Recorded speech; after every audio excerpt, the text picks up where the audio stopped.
1 second, Larry? No, too late. All right, perfect. Sorry. We're good to go? Or are you letting everybody in? You're good.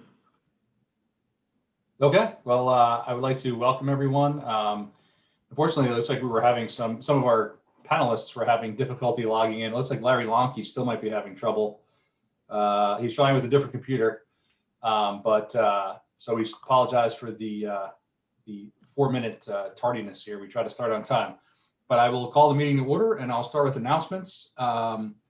First, there's the next Community Policing Forum is scheduled for March 16th from 7 to 9 p.m. We will be on from 7 to 9 p.m. and that is basically a listening session for residents, visitors, guests to share their thoughts and opinions with us, and we listen. If we don't have enough public input, we have to talk, but our goal is to be in listening mode. Next, I guess we have to make a motion for this, Larry. Schedule a public hearing for the 2021 operating budget for April 5th, 2020 at 7 p.m. Yeah, you don't actually have to make a motion, to be honest with you. It'll be advertised. So this is just an announcement. Just an announcement, okay. Yep. And that's all I had for announcements, unless somebody else has one. At least Larry Lonke, we can see you now. You look good. It was well worth the wait. We have some correspondence. Do you have an announcement? Okay. So I will, there's some correspondence. The first one is from Father Ashman. Dear Mayor Smith and members of the Irvington Board of Trustees, hope this letter finds you well and in a peaceful state. We have always said and believe that Irvington is a special member of the river towns. It is truly unique in so many ways. The pride we feel as a village cannot be understated. Change is part of life, and our idyllic river towns have undergone it as well. I have parishioners remarked that on that change, which seems to have accelerated since the 1960s, bringing with it an increased affluence and a corresponding shift in perspective and opinion. It isn't Mayberry, but its natural beauty and understanding citizens are not far from it. Our country and our village have endured incredibly difficult times, witnessing tumult and violence, popularly called protests. As these protests rage, some in our society call for reform, but not against those who destroyed property. Their prescription for that reform, defunding and demoralizing the same individuals who protect the innocent from these very protests and their accompanying destruction. Subsequent to this, our police department now stands before the court of public opinion, a far less objective judicial system than the one located on our main street. On trial, the very individuals who have worked to keep our town safe and stable, maintaining order and keeping our property values increasing. I have read and completed the survey and found the tone of the questions rather leading.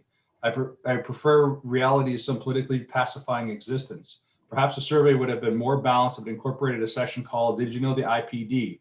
This section might include, but not limited to, such statements as, the IPD serves and hosts meals at the senior center, works actively with our children and youth in programs such as DARE and the Youth Bureau Division, knows many of our youth by name as a result of the time they spent working with them at school, remains in front of the houses of worship on Broadway during services to keep them safe, particularly as violence against churches and synagogues increases. More worrisome is the invitation for individuals who do not live, work, attend school, or spend large amounts of the time here to comment. Do such individuals possess the expertise to pass comment knowledgeably on our IPD? Are they aware of the role the IPD plays in our community beyond policing? Is it possible they also might be biased? To the uninitiated in our village, a review of the questionnaire lead one to suspect that our police force is racially biased and violent, causing bodily harm to those they engage, and act with impunity and without standard operating procedures. A letter circulating in our community, which includes a list of asks.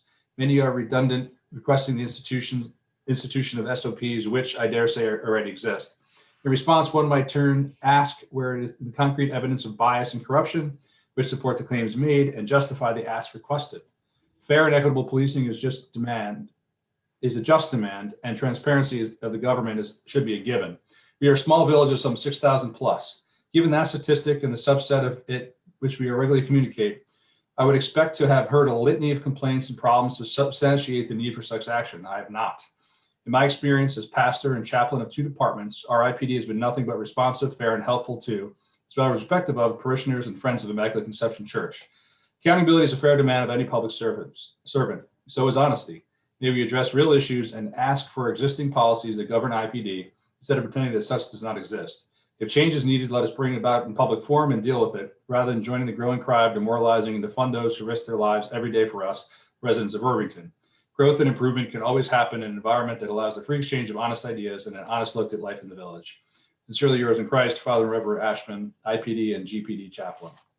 I guess the only thing I will say to that is the purpose of the policy review committee is really, well, there's kind of two parts of it. One was we thought as a board, and I thought as a mayor, that it was important to have a public discussion about policing in Irvington. And in that, we'd look at hiring and policies and those types of things. And also the governor has now made it a state mandate that we have to provide a report by, is it April 1st, Larry? By April 1st. So we had to do this whether we wanted to or not. I will say that we wanted to do this, but we also wanted to do it in a spirit of not defunding or finding blame or assuming that there's something wrong, but in a spirit of looking at the police department and saying, what can be better? We think we already have a very good police department, an excellent police department with excellent procedures and policies.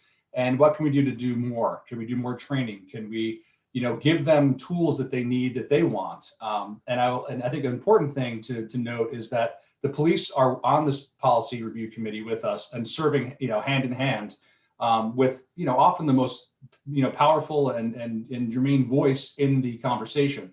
So this isn't a witch hunt. We're not looking to defund the police. I think if anything comes out of this, we'll probably end up spending more money on the police than cutting funds. But this is definitely about making Irvington better, making our police department better, and the working conditions for our police better. So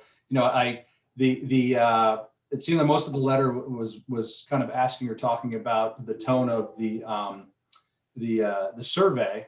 The survey is one tool. We knew it wasn't going to be something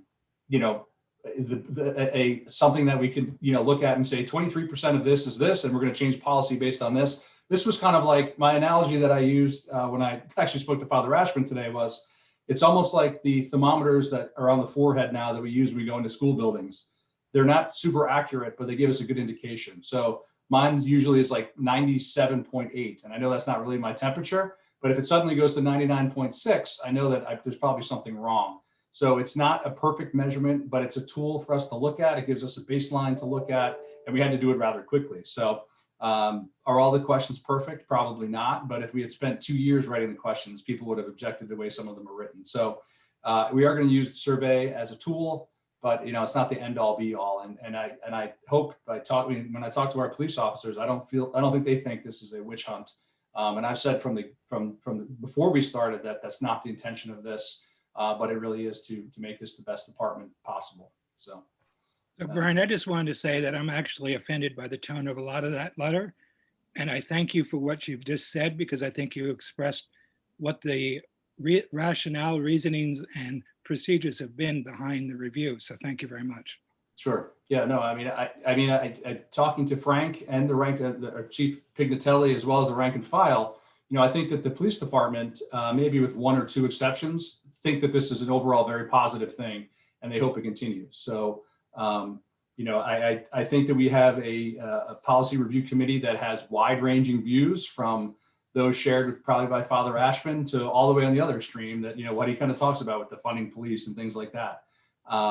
But, if you kind of come to what I think our work product is going to be from the policy review committee, I think it's going to be something that makes the Irvington Police Department better. And I think something everyone's going to be proud of. I've been proud to work on the committee myself. So I don't know if anybody else wants to say anything, but otherwise I'll move on. So the next item is a letter from Lori Regan. Hi all. I would like to propose that Irvington adopt the International Holocaust Remembrance Alliance definition of anti-Semitism. With rising anti-Semitism across the globe, the country, the state, the Monsey attack was just over the Governor Mary M. Cuomo Bridge, and in New York City in particular, where I have friends who were physically assaulted in Midtown simply for wearing a Star of David necklace or kippah. This would be a critically important step by making the statement that anti-Semitism is unacceptable in our community. Jews face by far the greatest number of religious-based hate crimes as reflected in the FBI statistics, and those incidents increase every year. For instance, in 2019, hate crimes against Jews accounted for over 60% of all religious-based hate crimes, while Jews only make up about 1.8% of the US population. And anti-Semitism is pervasive in the Black Lives Matter movement.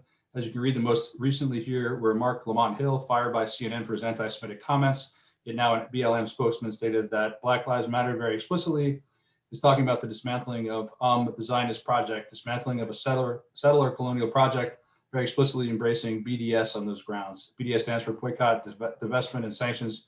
Movement explicitly recognizes a dangerous form of anti-Semitism intended to destroy the state of Israel. She gives us more about the HRA definition and gives us some quotes. The Board of Trustees passed a sanctuary city resolution in order to protect illegal immigrants, is embarked on police reforms in order to protect against the possibility of racism. I'm asking the Board of Trustees to now address concern about growing anti-Semitism and adopt the IHRA definition. While I will not be the first municipality in New York State to do so, it will be the first in Westchester, and I will take great pride in breaking ground and showing leadership and support in issues. Look forward to hearing back from you and regarding next steps and moving forward. In the last couple of weeks, I actually signed on with the Conference of Mayors a statement against racism. I think it's signed by about 325 mayors across the country. So this is something I think every person on this board, whether they're Jewish or not, feels very strongly against, and we would be happy to craft a statement. I think we typically like to craft our own statements or own locally made statements, but this is something that I would be happy to even see what the Conference of Mayors suggests as sample language, and maybe I think we can take a bunch of statements and come up with our own that would say what we think, which I'll be happy to say on behalf of the entire board that we're all against anti-Semitism in any form. I think it is much more prevalent than people like to believe. I feel like every year in the river towns there's a swastika. There's something bad that comes, and we have in the past, I think, denounced when those things happened. But we'd be happy to, I think, come up with a statement of our own the way we have for other important issues in the past. So if anybody else wants to comment on that. The next letter is actually from Richard Gazer. The attached photo of the facade of Method Fitness on Main Street in Irvington was taken this morning, February 22nd. 2 American flags were displayed upside down in proximity to political materials as components of an unmistakably political statement. This disrespectful representation of the flag replicates the way in which the flag was carried by several different insurrectionists during the January 6th riot at the United States Capitol. Then he quotes the Section 400 of the Consolidated Laws of New York, which says you can't publicly display a flag upside down or not in the proper manner. I guess there's 2 updates here. One, the law, he states in my reading of it as a non-attorney, it means you can't do it on a public building. So I couldn't put a flag upside down on Village Hall, even if I asked Larry nicely. But my understanding always is, in Method Fitness is not the first time we've heard about Method Fitness for their signs. I think the flags were very noticeable, so it kind of got a little more buzz. But we respect their First Amendment right, no matter how much we disagree with it. And the village to us didn't really have a role. I think the good update is that the upside down flags are down, and now there's just an anti-Biden sign up, which I can't imagine will last long because I understand that Method Fitness is actually moving out of that space anyway. So hopefully this will be the end of that. It is the end of the upside down flags anyway. They've already been taken down. Brian, I just wanted to kick in here that I know we've done research and know who the landlord of the building is. It turns out the landlord is based out of New York City, so it's kind of an absentee landlord situation. They may or may not have known what was going on. Yeah. I'm assuming they didn't. Anyways, rather than just giving out this information right now, if someone wants to email me at my village address, I'll give you the contact information for the realtor. I think that, if you're a concerned citizen or an activist, you may in fact wish to write to the realtor and make sure they understand what's been going on and that they should clean up the situation because the village really has its arms tied behind it.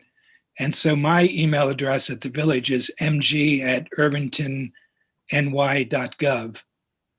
And that's pretty easy to remember.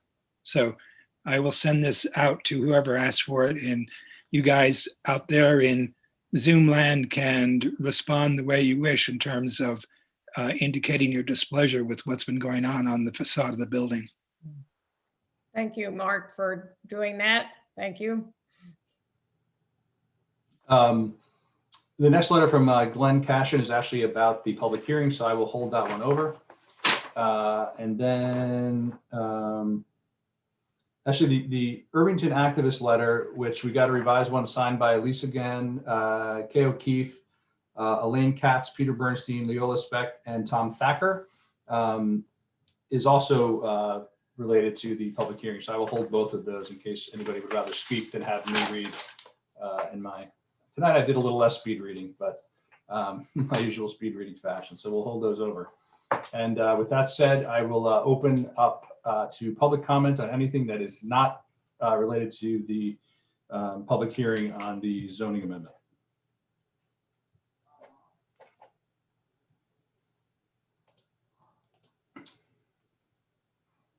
Tom Thacker.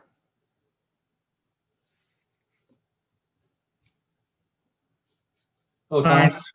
I just wanted to comment on the letter from Lori Regan. As the board considers crafting a statement on anti-Semitism, I would ask the board to refrain from conflating anti-Semitism with anti-Israel policy sentiment. And I think that you will find upon further investigation that the organization that Lori has cited is very good at conflating those two things.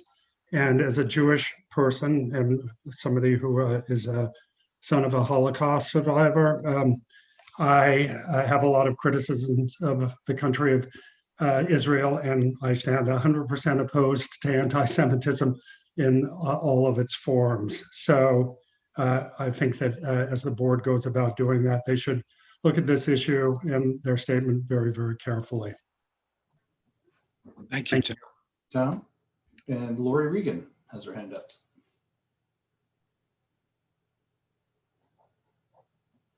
Thank you all for, can you hear me? Yep. Okay, so thank you all for reading the letter and acknowledging that this is an issue that you stand by. I had anticipated not having to explain the need for this, since it seems that it did seem apparent to you all. But apparently, given Tom's statement, there is a misinformation that he just provided. I am not just a child of relatives who did not survive the Holocaust. I think that most of us can say that we knew somebody that died in the Holocaust, which is horrible. But today's anti-Semitism is couched under anti-Zionism. That's what's made it so insidious. So we all recognize when a swastika is painted on the side of a building, that's anti-Semitic, right? That's not a problem. But there are things that are anti-Semitic, like the boycott, divestment, and sanctions movement, which the last administration recognized as such, as being anti-Semitic. The good news is that the Biden administration has just officially announced that they support 100% the adoption of the IRA definition. The IRA definition, as I mentioned in my letter, is somewhat complicated. There's a handbook that I think I linked to in my letter. I am happy to sit down with whomever would like to understand it further. I do this full time as a living now, having left 30 years of practicing law in order to fight anti-Semitism, since it's become so prevalent and so scary and so dangerous. And I find the sweeping statement, oh, I don't want any criticism of Israel to be considered anti-Semitism, and we have to be careful about that. I would agree. We have to be very careful, because today anti-Semitism is couched under anti-Zionism. We see it on college campuses where students are being attacked. They're being shut down. They're being marginalized and ostracized and intimidated. It's very scary. And I think it's very important for this town to adopt IRA as written, as other towns on Long Island have done, as others, the state of Kentucky just did, the US State Department. There are over 44 countries, including France and Germany and the UK. I could go on and on and on. But I think we need to understand that what I requested was that the IRA definition be adopted, and there's a reason why, so that the Tom Thackers who don't really understand the implications of what he just said, and I can educate him on that. I'm happy to have a sit down about that, but that we include the full definition of IRA to ensure that people that are Zionists and pro-Israel are not shut out, ostracized, marginalized, victimized, and victims of this vile hatred. And so, I'll let that go for now. But if there's going to be further discussions on this, and it's not just going to be, Mark, you were very kind to reply right away and ask for some samples. And I pulled up 2 samples of 2 villages or cities in Miami that had already adopted it. There's formats that we can work from. I understand the city, our town will want to put its own footprint on that. And I'm happy to work with you on it. But what I requested was that IRA be adopted in full. And I hope that that's what we do. Thank you. We'll certainly consider it. Thank you. Any other public comments? Well, while you figure out, you can just, we didn't mention it. It looks like people are figuring this out on their own now, but you can just hit the raise your hand button and we will call on you. I'll move on to, there we go, Kay O'Keefe. My concern reading that letter is the issue with the Black Lives Movement. And my concern, I did not read the definition because there was no link to the website in the letter. So I was not able to do that, to see that. But my concern is, will that definition affect freedom of speech? Our Black Lives Movement's rallies in Irvington were not anti-Semitic. And I would not like to have those banned on the grounds of accepting some definition of anti-Semitism. I don't see the connection.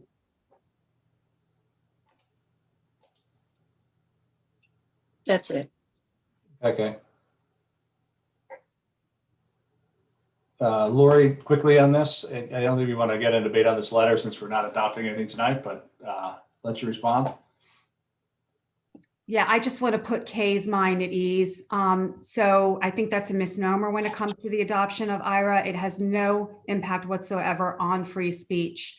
Everybody can say what they want, including very anti-Semitic things, as often does occur under Black Lives Matters protests. I'm not saying at all that that happened in our town. I use the example of Mark Lamont Hill, who I do not believe was in our town during the Black Lives Matters protests that occurred here.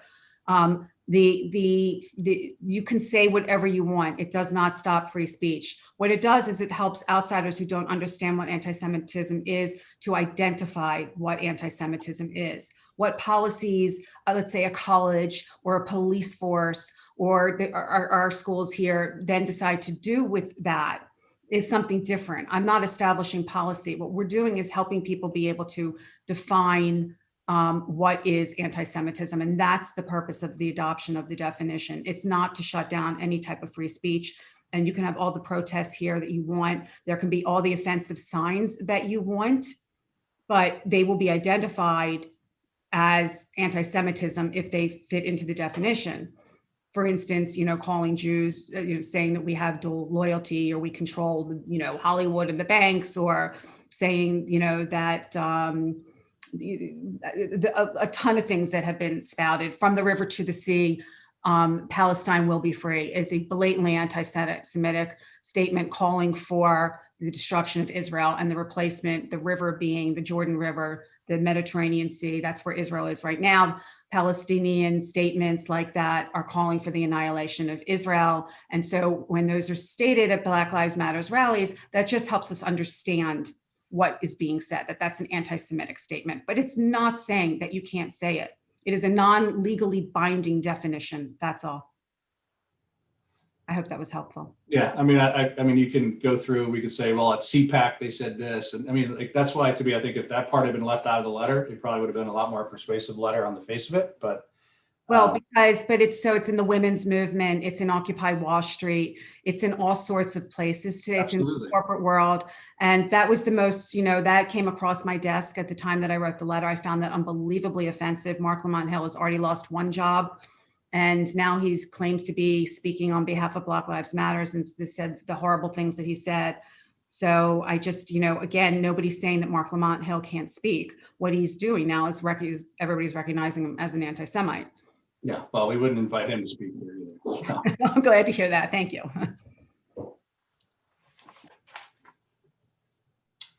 Felix24@gmail. Hey, Brian, this is Felix Lurie. I'm a new resident, probably being a little bold to speak up, but this is an issue I care about. So just to add a few thoughts, I think it's a tough issue to really get right, because I think Lori's absolutely right. In any large movement, there are going to be elements that find common cause with things that most of us would find offensive. I don't think there's any question that there are people who support Black Lives Matter, including some very prominent celebrities who've said some very offensive anti-Semitic things that they've had to apologize for. I think it's also fair to say that most people who support the core noble principles of Black Lives Matter are not anti-Semitic. I think the challenge is how to strike the right balance and make sure that we don't we make it clear what we stand for on one without marginalizing the main tenets of the other. And I don't have a good answer for that, but I do think Lori has a point that there are elements of these movements that tend, for I think a variety of reasons, to rope in the Jewish community as an enemy because of wealth, because of all kinds of historical anti-Semitism and so on. So it's important to recognize it, but also recognize again that most people probably don't associate with the fringe elements of those movements that they do, that a lot of us probably support. So. Great. Well, welcome to Irvington. We appreciate your voice, and hopefully it won't be the last time we hear from you. Thank you. Excuse me, Felix, could I have your last name again, please? I missed it. Oh, sure, Brenda. It's Lurye. Very good. Thank you. No problem. Thanks again, Felix. Anybody else?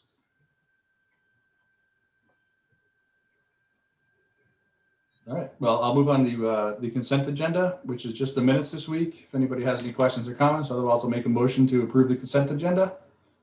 If I get a second? Second. All in favor? Aye. Aye. Okay. Next up, we have the continuation of a public hearing to consider a local law amending the Irvington zoning code to create the multifamily office district. As I mentioned, I do have two pieces of correspondence related to this. If Glenn Cashin and/or the Irvington activists don't want to speak, I will read those letters. Maybe I'll start with Glenn's letter. Oh, Glenn's here. There we go. Saved by Glenn being here. Thanks, Glenn. Unmute. I'm here. You all hear me? Yep, loud and clear. Okay. All right. Well, thank you, Mr. Mayor, trustees Keogh, Silverberg, Wonky, and Gilliland. I live on the west side of Broadway, directly across from the North Broadway property being discussed for rezoning. While I'm aligned with the identified needs for affordable housing and a desire to bring diversity to our community, I'm not aligned with any recommendation to increase FAR and decrease setbacks on the North Broadway property. In my opinion, anything that's built on that property should be appropriately scaled to and in line with property usage in the surrounding neighborhood. That long swath of North Broadway might seem like drive-by territory to anyone driving into and out of Irvington, but it's not some sparsely populated no man's land waiting for developers to rescue it from its desolation. That north stretch of North Broadway is a residential neighborhood deserving of the same careful consideration any other residential neighborhood in Irvington would be afforded. I recall residents who live on or near South Buckout Street being up in arms over a parking garage proposal adjacent to the Trent Building property. I'd like to see North Broadway neighbors and fellow villagers apply at least as much enthusiasm toward resisting this North Broadway rezoning effort in its currently constructed form and pursuit. the impact of rezoning this property could be far greater and potentially more detrimental to our community overall. Finally, it's my opinion that the village is in error with your approach to rezoning the property before an actual proposal has been formally delivered. To commit to FAR setbacks and uses without a developer delivering a formal plan limits the village's room to negotiate and opens the village to potentially multiple zoning changes for things needed but not considered the first time. And wouldn't a better approach be for the planning board to publish a vision for this property rather than to set in stone zoning regulations before anyone knows what a developer might want to build, what they might need to build it, and let alone whether the builder can actually afford the cost to build. And I thank you. And I just want to add that I understand, I've attended many of these meetings, these Board of Trustee meetings, and I'm familiar with your position on pursuing this course of action, having had a couple of developers approach the village previously and been turned down. It's a lengthy process. I get that, but I still stand by my opinion here. So thank you very much. We appreciate you not only writing us a letter, but also attending today. And thanks, Glenn, for your opinion. We certainly will take it under consideration. And I actually think at the end here, I think our current process has been longer than any of the development applications before us. So at least one thing people can say is we're not in a rush to get this done. So yeah, be that good or bad, I don't know. But very good. Thank you again. Thank you very much. Jorge.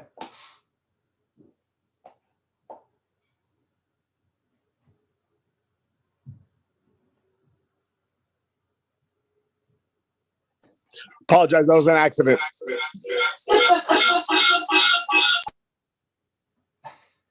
Too close, sitting too close. Hot mic.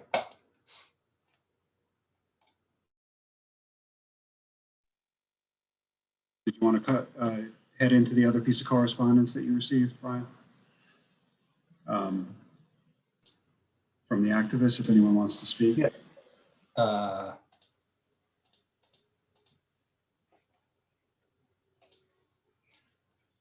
Yeah, there was, I think there was about half a dozen, but I mean, I can also read the letter if they prefer. I think Peter Bernstein was actually in transit today. I can read the letter. Dear Mayor Smith and Board of Trustees, as you know, the 2019 Housing Needs Assessment carried out by Westchester County concludes that there is a severe lack of affordable housing throughout Westchester. This requires a response from all municipalities throughout the county, including our own. The Irvington activists believe the village should and can respond to the needs that are outlined in this report.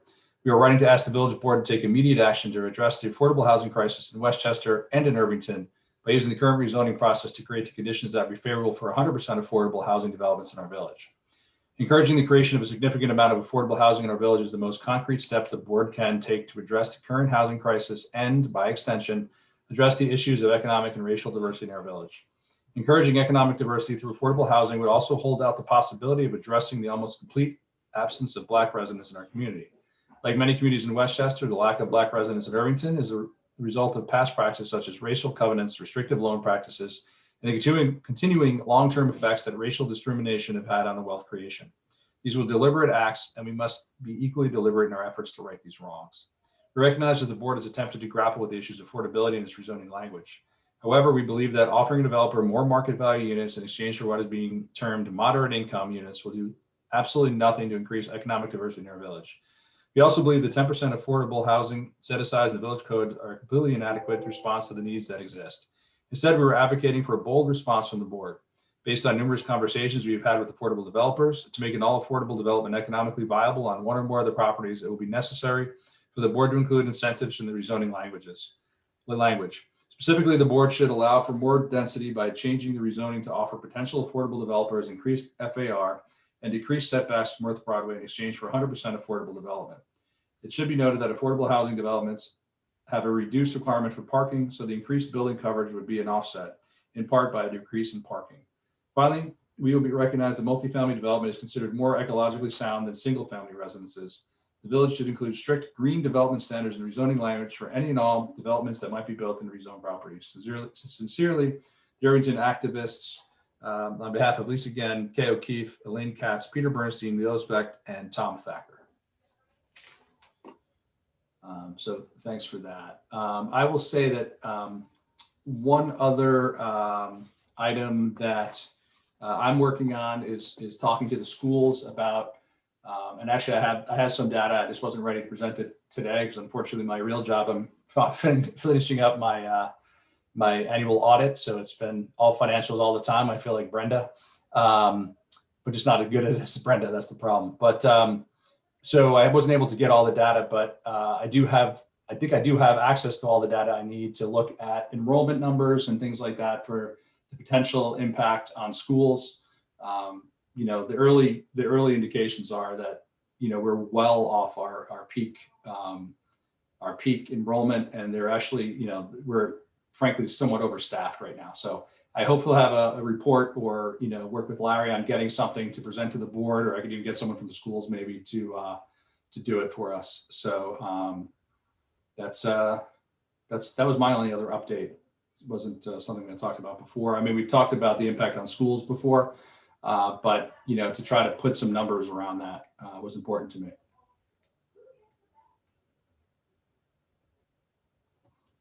Anybody else?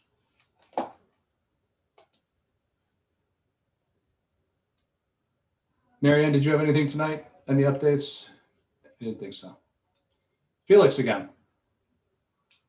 Once you start, Felix, it's hard to stop. It seems so. I appreciate you humoring me. I've obviously not been here. My family's not been here for the beginning of this issue and all the discussions. But just a question: has there been any analysis of, for example, the impact on taxes? What does this mean for property taxes and other taxes? You know, I'm assuming, you know, the proposal from the activists would result in a disproportionate share of any tax increases falling on existing residents and a more mixed use development. I don't know if paying for itself is the right way to think of it, but I'm just curious if you have anything you can say about that. I mean, it's without having an actual proposal in front of you, it's obviously impossible to give you an exact impact. One of the issues that we've been working through is, as you may know, condominiums are taxed at a different rate than single family homes. They're actually taxed at a lower rate, a commercial rate. So a lot of people were worried that if someone built here, never mind affordable, just regular building, that if they were condos, they would be, you know, it would be detrimental to everybody else. So that the pie, you know, if you picture the pie, their slice of the pie would go down, and the overall pie would be the same or greater in the future. And, you know, so then, you know, basically everyone would be off, everyone would have to pay for what they're paying less. That's true if something changes from kind of single family or, you know, non-commercial to commercial, but, you know, new development, assuming that the valuations were more than the current buildings, that would not be the case, because, you know, the pie itself would be getting bigger as opposed to their slice getting smaller of the overall pie. So we've looked at that piece of it. You know, affordable housing, if it was 100% affordable, who knows? Like, they might look for, you know, tax breaks, they might look for pilot programs. That all depends. If it's market rate housing, we kind of expect it to be, you know, kind of neutral to positive for the tax rolls. But you know, it is hard to get an exact number. I think maybe what we'll do is we'll look at some scenarios. That's another thing that I wanted to talk to Larry and Brenda about is you know, looking at, you know, different assessments and trying to come up with some numbers there. And obviously we'd have to make assumptions, but we can make like you know, if it's 100% affordable and they needed us to, you know, come up with some kind of pilot program. It's often common for the duration of the mortgage that there's a pilot program. They don't pay full, say, market rate. Let's say, you know, they make up numbers. If it was $100,000, they say, hey, can you make it $80,000 for the first 30 years?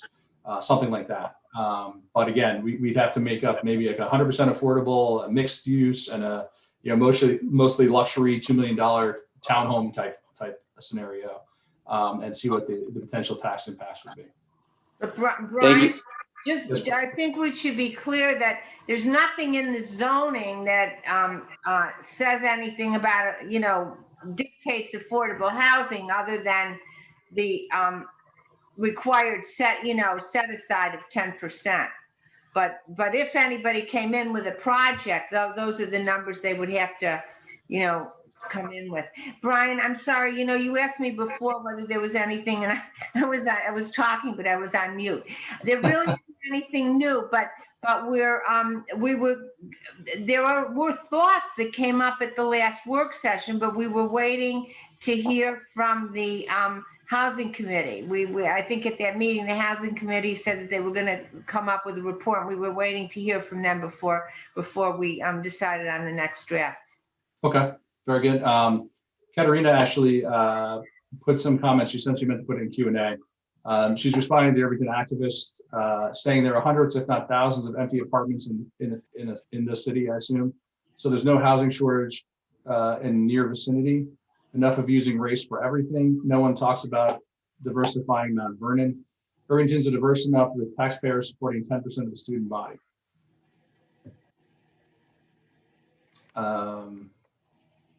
Anybody else have comments? Otherwise, we obviously are going to be keeping this. Tom Thacker.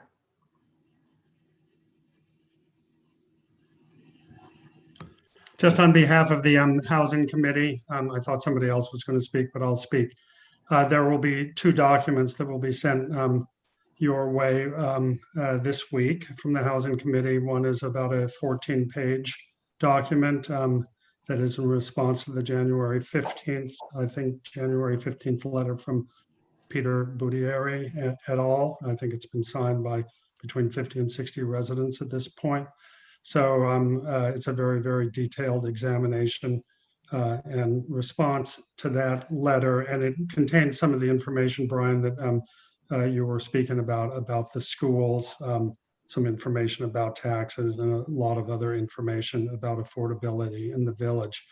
The second document, which thankfully for all of you is much, much shorter, is some general comments and recommendations, which were promised to the board. And so you'll be getting that as well within a day or two. So that's all in advance of the March 15th meeting. Okay. Great. Again, thanks for all the work.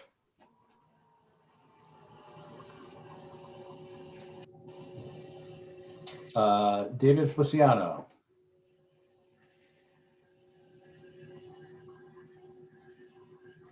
I got a message when I tried to allow David to talk. It said that the version that he's using of Zoom is too old to allow that to happen. Let me see if I can do it a different way. Hold on.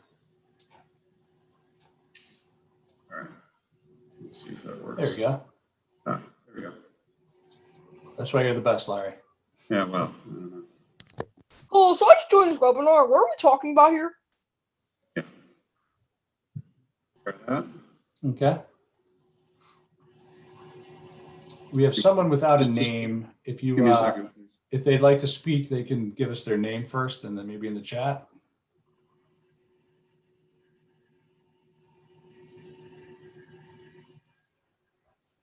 Give me a second, Brian. Sure.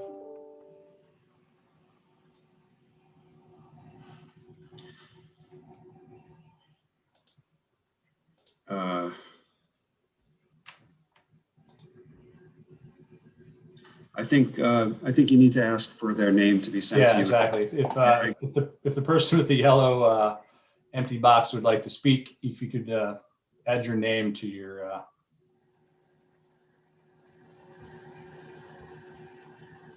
David Rubensall. There's a name. Good evening, David. How are you? David, you're on mute. Hi, nice to see everybody. I wasn't actually trying to say anything. I think I was just trying to get back into the meeting. I was reading some of the letters. Oh, okay. I don't really have any comments, but thanks for calling on me. No worries.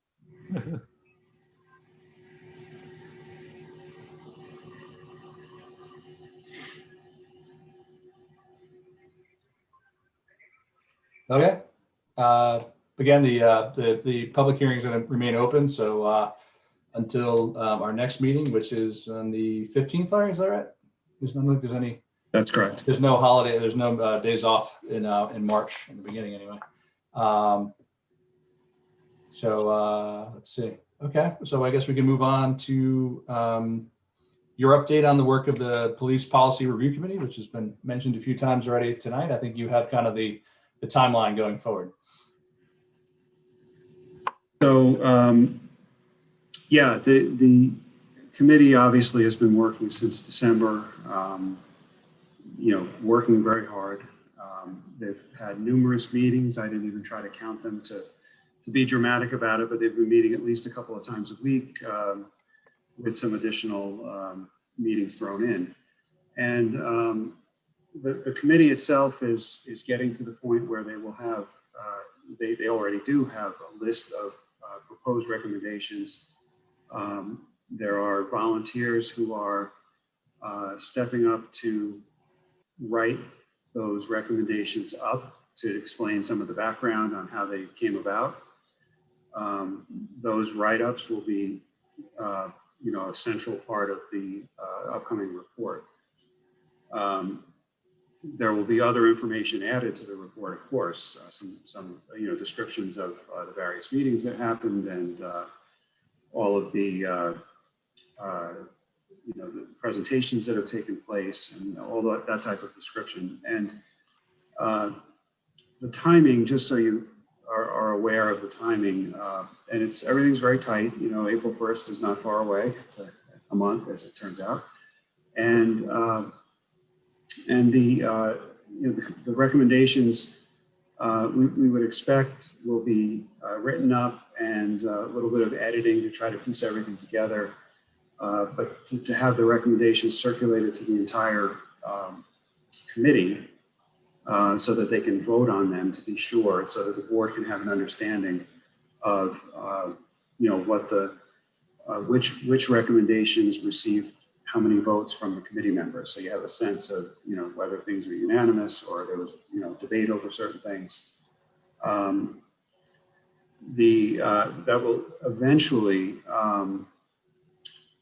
That will eventually end up in a draft report by the middle of the month, in time for a public forum that we are holding that the mayor announced earlier on March 16th. And there'll be some chance for capturing additional feedback from the public, but eventually you'll have a report delivered to you as a board for your consideration to adopt it by the end of the month, by April 1st. So there will probably be a special meeting of the Board of Trustees, sometime in the last 8 to 10 days of this month. I don't know the exact date yet, but obviously it'll be announced once we've determined all the timing. But that is the time frame that I see here. And again, the committee has met numerous times, but there are videos of their joint meetings where they've had meetings of the entire committee, and then there's been numerous subcommittee meetings where those are truly working meetings, and those meetings were not recorded, but they really it's where all the work was done. And so it's just been a tremendous effort by everyone, all volunteers. So now you get to help write the summary.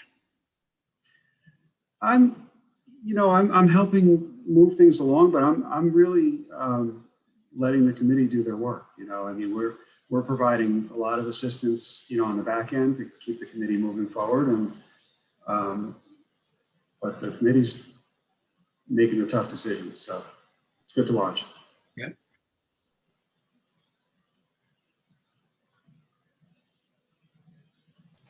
Yeah, I guess the only thing I'll add is that it's been an unbelievable amount of work.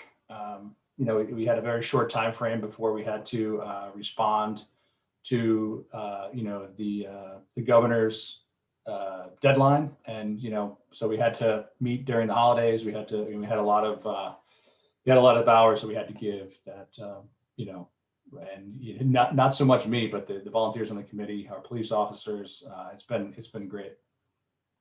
Brian, Kay has her hand up, so I'm not sure. I'm not sure if you wanted to, if she wanted to say something. I'm not that she represents the entire committee, but probably relates to that. Sure, she can. Hold on one second. Okay. Somebody named David Feliciano also wants to speak. I saw it in the chat. Okay, he already spoke, and he was the one it was a joke. Oh, all right. Not a funny joke. I just want to say that Larry has done an excellent job working with us on the committees. He really has, and he deserves to be commended for that. I get paid, so you guys don't. It's totally fine. So it's all good. A lot of work to do, and thank you for stepping up to write up some of the recommendations, for sure. You're welcome. Yeah, I've been impressed with how you, Larry, have been shepherding this along. So it's a complex process. Well, we're not at the finish line yet, so we'll talk about it in April. All right, so that was it on my end. So with that, Brian, if you want to head into the budget workshop, I will get the right people up onto the panel here, hopefully. Okay.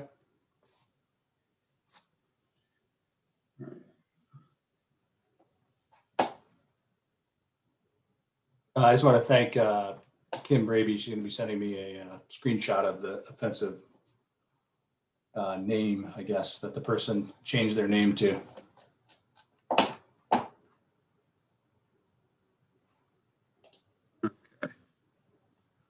And Josie, thank you for letting us know as well.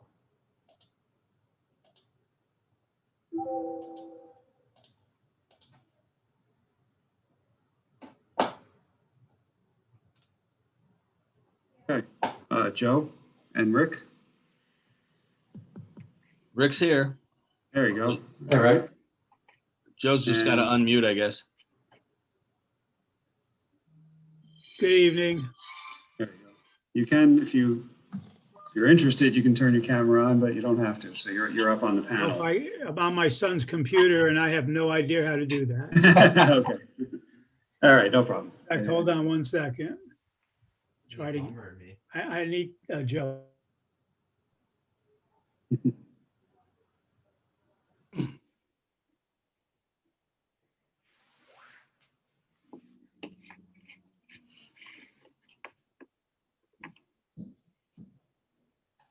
Joe still doesn't know how to do it, but his son does. There we go. He got it. That's what it takes. Yeah. Oh, there he is. Go. Good evening. Okay. Evening, gentlemen. What are we doing? Hey. All right. So, Brenda, how do you want to step on through this? Or Joe, you guys I know spoke today, so I want to let you take the lead on it. Just let me know what document you want up on the screen, and I'll help you. Well, you want it, Joe can present his budget and what he has in it. But why don't you pull up the first one and just do an overview, and then you can go into the detail, unless you just want to discuss, the past year and what went on with the COVID situation. I think it's important for the board to hear how COVID has impacted the current year and how it's playing into our preparation for the upcoming year. So if it's okay, the way I'd like to approach this is to give you that overview on how COVID impacted us. And again, because of the way it impacted us, it is playing into our preparation for 21 and 22.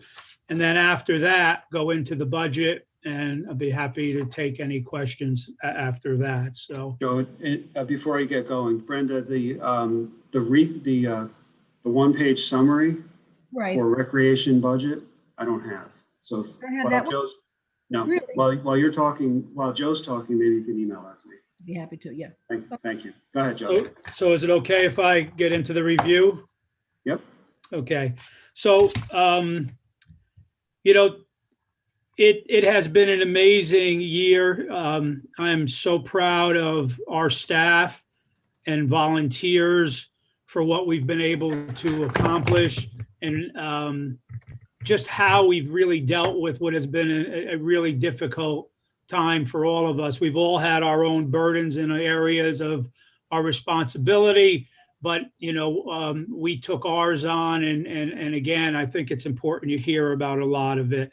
When things started in mid-March, the first goal that we had was, how do we make things safe? Let's take a step back. Let's find out what we need to do. We work closely with Larry and other village staff and department heads, just trying to figure out what we were going to do. Our first decision was to make sure we made all of our buildings safe for staff, most importantly. The second was to assess our parks for safety and how the public might use them. We needed to quickly close our bathrooms, tennis courts, basketball courts, our fields and our buildings, and we needed to cancel all the upcoming programs and deal with an enormous amount of refunds from people who had paid for spring programs. I cannot thank Roberto and Brenda enough for their help with that. There were hundreds of refunds that needed to be dealt with. So that was some of the first things we did.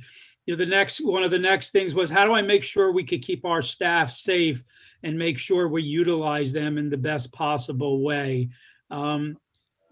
We had to make sure there was good communication with our professional society, with village administration and staff, and also with the Westchester County Department of Health and the state, with all of the COVID information changing on a regular basis, which required us to always try to, stay on top of things. We then got into each building. In the O'Hara Nature Center, we had 3 air purification systems put in after having an engineer come in and make recommendations to us. One of the things we thought would be that the Nature Center would be the first place we could resume some normal life and hold some programs. And that's exactly one of the things that happened in the Nature Center. In the Senior Center, we installed HEP filters in both floors of the building to make sure the filtration of air in the building was safe. We secured fiberglass so that if and when we were able to return people to the building, we could sit 4 people at a table and still maintain safe practice with the fiberglass separating, let's say, a 6-foot round table into 4 separate spots for people to sit. We enclosed the kitchen so that we could keep people out and only let those who needed to get in by putting new doors in. We also put protection panels at the entrance to the building so that where the staff sits, there was a way to make sure if we got people back in the building, they were safe. At the rec department, we installed we installed HEP filters there also. We also put dividers up in all of the offices. We needed to prepare the building because it quickly became apparent that one of the things we had to deal with was our senior citizens and how to take care of them. And one of the things regarding that is that we have, since March 17th, which was the first day of our deliveries, there have been 45 weeks where we have made anywhere from 65 to 100 plus deliveries to Irvington seniors and seniors of the Irvington School District. That would not be possible without the staff and without an amazing group of volunteers who show up week after week after week and pick up their bags and bring them to senior homes. These are people that at one point I would really like to bring to a board meeting when things get better and acknowledge them. They have been true heroes for the seniors of Irvington. The other family that I have mentioned for over 30 years, which you should know what they've done, is the Dorigo family have provided 8 to 12 cases of fresh fruit every one of the 45 weeks we have made deliveries. And the cost of that alone is I don't even want to think what that would cost. This is a family and led by Paul DeRigo that every Sunday I send them a text. Is it okay if we pick up at 10? And never has the answer been anything but we'll see you then. So please make sure you know that. And if you ever have any encounters with the family, you make sure that they know how much you appreciate what they have done for us. I also need to point out Joan Armstrong and how, even though Joan had, in the past year become a part-time employee, how she just absolutely stepped up and helped take care of our senior citizens. To digress a little from the review, this past Saturday, Joan was also on our senior bus, the first time we've used the new bus, and took the 2 seniors that she deemed to be most in need of transportation and brought them over to Greenburgh to get their vaccines. In addition, 13 other Irvington senior citizens received vaccines on Saturday in Greenburgh, and an additional 19 have been scheduled between now and the next 10 days, all through the Greenburgh program. Paul Feiner and his staff have been absolutely phenomenal in helping us with this. And in addition, connected to Greenburgh and the county is on Wednesday, we will have an additional 15 senior citizens be vaccinated in Dobbs Ferry. We've worked with Kendra Garrison in the Dobbs Ferry Rec Department. They went out of their way to make sure we got the next group of our seniors done. So, 15, 30, 19, 49, plus an additional 15 to 20 that Joan personally helped seniors to secure spots. I'd like to tell you, I think she's probably responsible to close to 80 Irvington seniors being vaccinated. And that's all part of that, again, mobilizing the staff and getting people involved. Joan also prepares our list every week for deliveries. One of the saddest things that continues to happen is, I'll give you, on Wednesday, there's 31 locations that we'll be bringing bags to on Wednesday and another 37 on Thursday. And of that number, which I think is 71, only 10 of those have a household with more than one person, which is, again, a reflection of how many of our seniors have been alone and have no one to really help them get through what they're dealing with right now. We never envisioned the need to do what we've been doing. And again, out of the 50 weeks that have been, I think, since March 17th, 45 of those weeks had a special delivery. Today, we started working on how can we make the St. Patrick's Day delivery on March 17th be something a little special, and Joan and I are working on that. Again, the delivery program has been an absolute amazing thing. Back again to the things we were dealing with, park use, scenic Hudson Park became too much for us to handle because there was a time where, and I think Larry can confirm this for you, because there was a time where on the rivers, we might have been the only show in town. We became a destination for more people than the park could handle. And our staff was not capable of getting the large numbers of people to follow rules, to walk the right way, to not bring their dogs in, whatever it may be.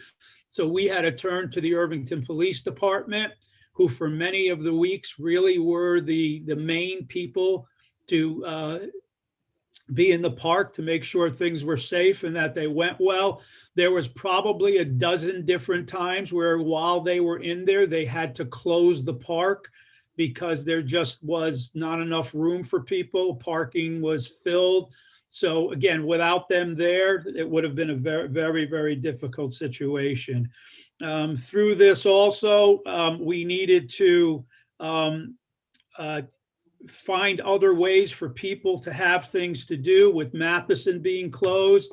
The trails have been an amazing resource, not just for our residents, but from residents all over the area. I was amazed how many people were up there on weekends, the number of calls, the number of requests for information. So the trails just turned out to be a really good thing. And one of the best things, although it was not perfect, is with all of those people, we had a great concern about what would happen if people just didn't follow the rules. But for the most part, people really worked with us, and things, there were not that many problems in the woods. And I'd like to think it's because of all the work that was going on up there. People constantly saw groups of staff, whether it be building the new trail that will lead from behind the outdoor classroom down to the marshlands, and will consist of an overlook area for people to do bird watching.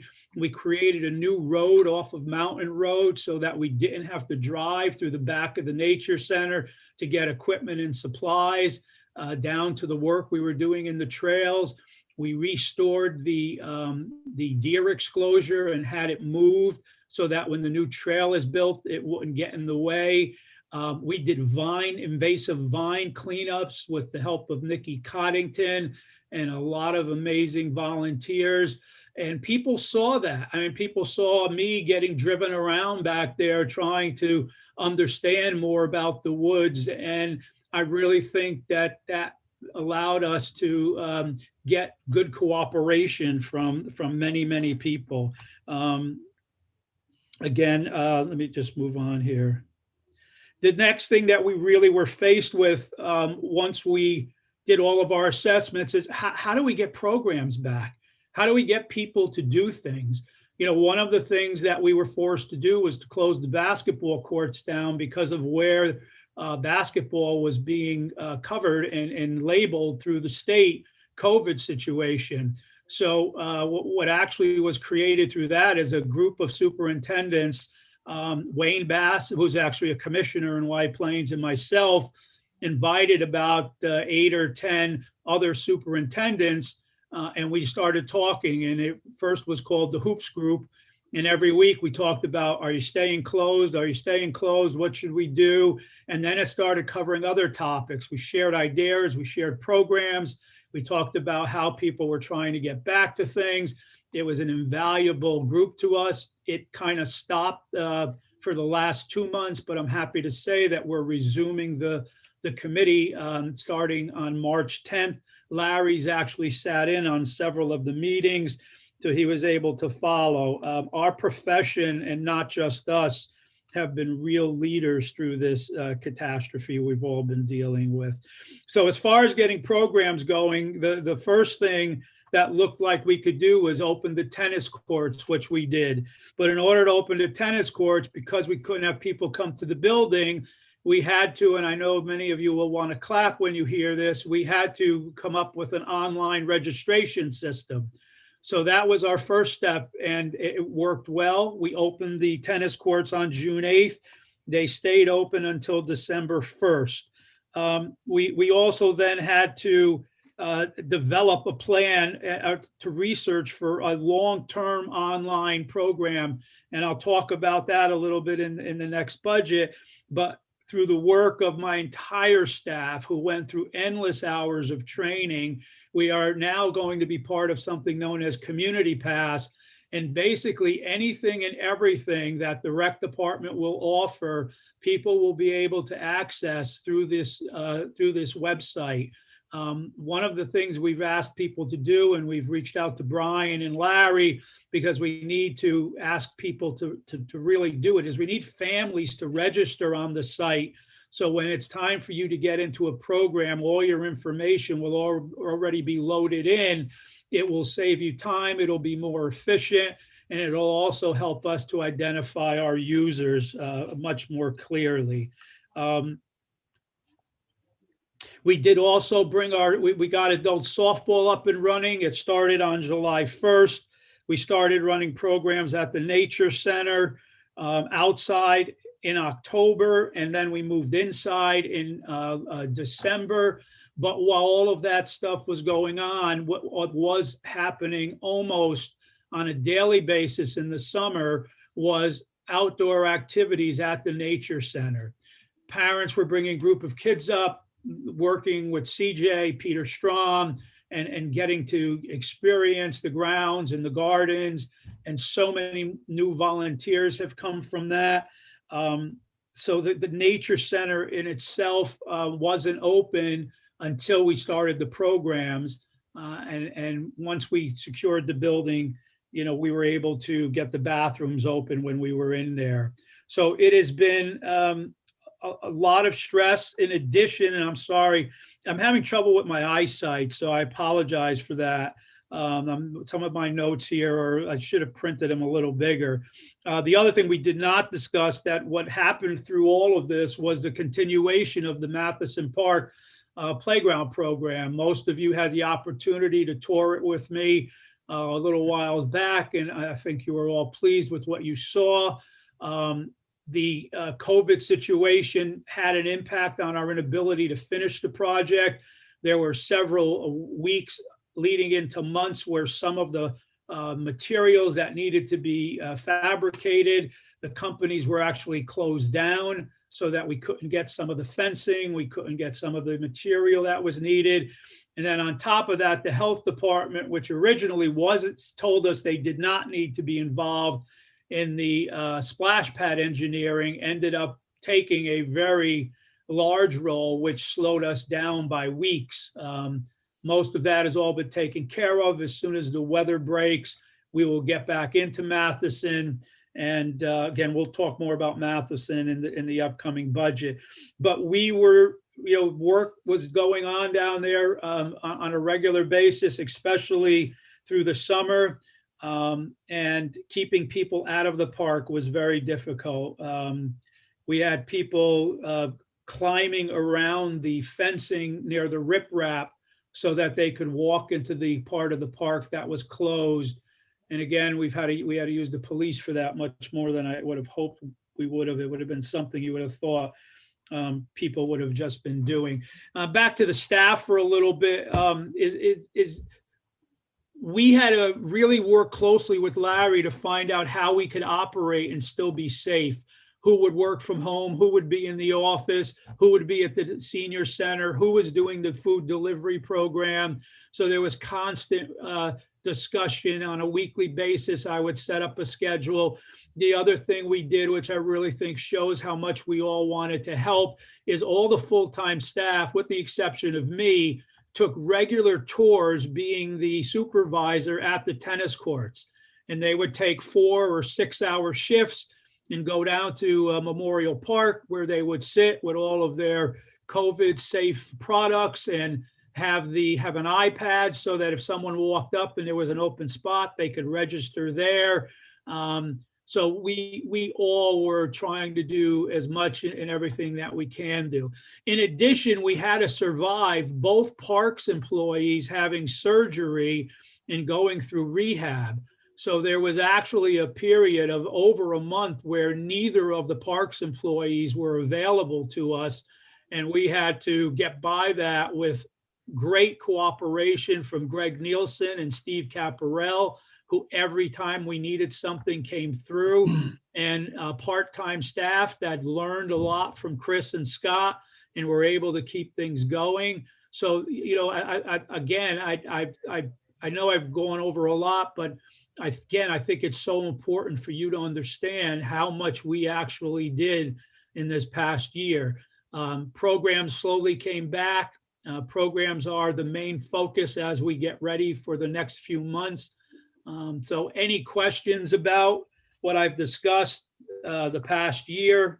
Anything I may have missed that maybe Dr. Lonke or Rick would like to just mention? Well, just that I'd like to echo what Joe said about his staff, and I think and I'm sure that you guys are going to want to, in the very near future, recognize everybody for what they did, because they really went way over and above their normal duties, and I'm sure you guys would want to recognize them at some point. Well, again, I appreciate that, Rick. I also think the unsung group is that group of volunteers. Chet Kerr, Francis O'Shea, Pete Warnicki, Dave Walsh, Elaine Cardia. I hope I don't forget anybody because I love them all so much. You're talking about the delivery people, Joe? Nikki Grados and her son Jack, when he was here, were regulars. We'll get a full list, Joe, and we'll have them in, as you say. I will, thank you. When we can do that, we'll have a. The other thing, just that, again, to show what the police did for us, is on the weeks where we might have been short with delivery people, whether it was Mike Morano, Chief Pignatelli, or Chief Cerrone, they just sent police down there and they helped us to make sure every delivery got made. 2 weeks ago, there was a snowstorm called for on Thursday, and deliveries were supposed to be Wednesday and Thursday. Again, about 35 each day. Instead, we did 70 deliveries on that Wednesday. And some of the people came back 3 or 4 times. You could see Chet Kerr driving up the hill with all of his bags filled in his car and his head sticking out just above it. So, again, good stuff, important stuff. So, okay. So I would just take a second to add that there was a good amount of time where rec was running with you incapacitated, and still things happened, and the office ran, and things went on. Well, we made it from, with the exception of the 2 Parks guys surgeries, we made it from March 16th until January almost unscathed, with anyone being down any time. And I'd like to think it's because we took so many steps. I mean, I literally spray myself with Lysol 3 times a day. And then in middle of January, we paid the price. I got hit really hard, and that's one of the reasons that the Matheson Park recommendation coming to you is behind schedule, because right after RPAC had gone over and developed what we wanted to send, I got knocked down, and it still frustrates me tremendously. But just about everybody else lost time too. For example, Laura, both of her children were exposed, so she had 2 different times she had a quarantine. Again, everybody on our staff got hit by it after January 15th. And, some days just finding who was left standing to go open the office was the hardest thing I had to do. But yeah, while I was out, they were amazing. And the deliveries were, with the exception of 1 week where we didn't, the deliveries continued through that with all the help of everyone there. So thank you for that, Larry. Okay, if you guys want, I'm ready to discuss the budget. Sure. Just one thing real quickly, people, I've gotten several emails, and there's been questions now about the racist, despicable thing that was typed in the question and answer. Katerina just said maybe we could find by their IP address. Maybe I was on, early on in all this, I was on some bad Zooms that had child pornography, and the FBI was involved, and they weren't able to find people. But we will mention this to the IPD. So I just want everyone that's focused on that to know. We'll turn it over to the police department. I think there was 2 people obviously trolling our meeting tonight, and we've let them distract us, and we shouldn't. So we will get back on it, Joe. Yeah, I'm sorry that's just terrible. It happened earlier, obviously. It wasn't during your presentation, but I just wanted to let people know that have been sending screenshots and things. We'd be happy to share them with IPD, but unfortunately, there's not too much they can usually do, but we'll try. So the budget, Brenda, I don't know if you want to put anything up at this point. I have some bullet points I wanted to go over, but I'll leave that up to you.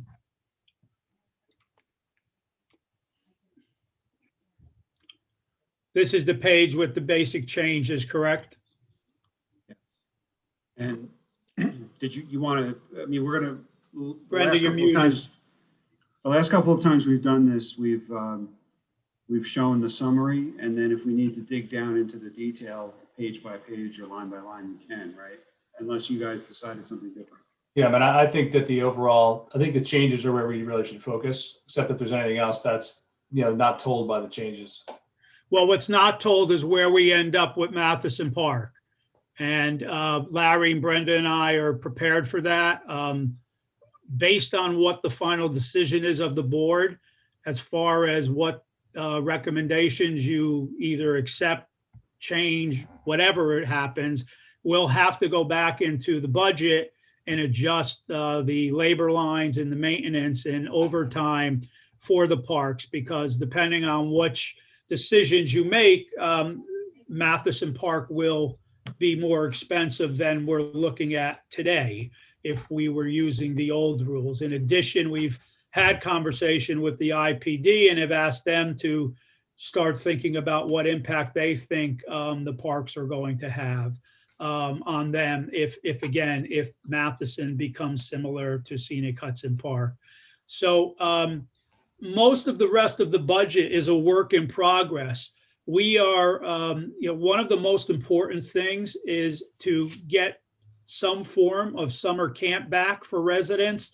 It's probably the thing we get the most emails about right now is, are you having camp? Are you having camp? It's a big process to get camp and a version of Teenscape back. The Department of Health really drives what we have to do in terms of ratio, in terms of size of groups, which are called pods. There's just so much that goes into it. Last year, we were quite loud about how displeased we were with the time it took the Department of Health and the state and the county to pass down what was expected for camps, so much so that 80% of the camps in the county ended up not running last summer because we just didn't have enough time to implement what they wanted. And some of the camps that ran were running at a number of 25 or 50, not per group. That was the size of their camp. So we are working with the school district, with the Department of Health, with our professional society, and putting things together. Maureen and I have had probably at least half a dozen meetings across the hall from each other on camp, and she has to prepare camp based on different numbers. Right now, we've always budgeted for 250 kids in camp. We basically have no idea if that's even a practical number, but we are hoping that camp could have anywhere from 75 to 150 kids. We're waiting to see where our home will be for the summer. We expect that it will be the Main Street School, which is fine with us, because then we may be able to use the rec center. And we definitely anticipate using Matheson Park quite a bit for day camp this summer. We've even thought about running camp out of either Scenic Hudson or Matheson. Some municipalities ran outdoor camps, but if it rained, they told people to stay home. And on days it ran halfway through because they had no shelters there, it was not a good situation. So, we'll utilize the parks. We won't depend on them to house the camps. So did I hear someone asking a question? I'm sorry. No? Okay. So the budget is going to likely change as we move forward. The hope is we want to do everything. The hope is we want to be able to offer as much as we've done in the past and be able to make our program as great as we think it's always been. And with the addition of Matheson Park, that will only make things better. But so we're not changing really what we're asking for in the budget, because we're hoping we can do most of what we've done.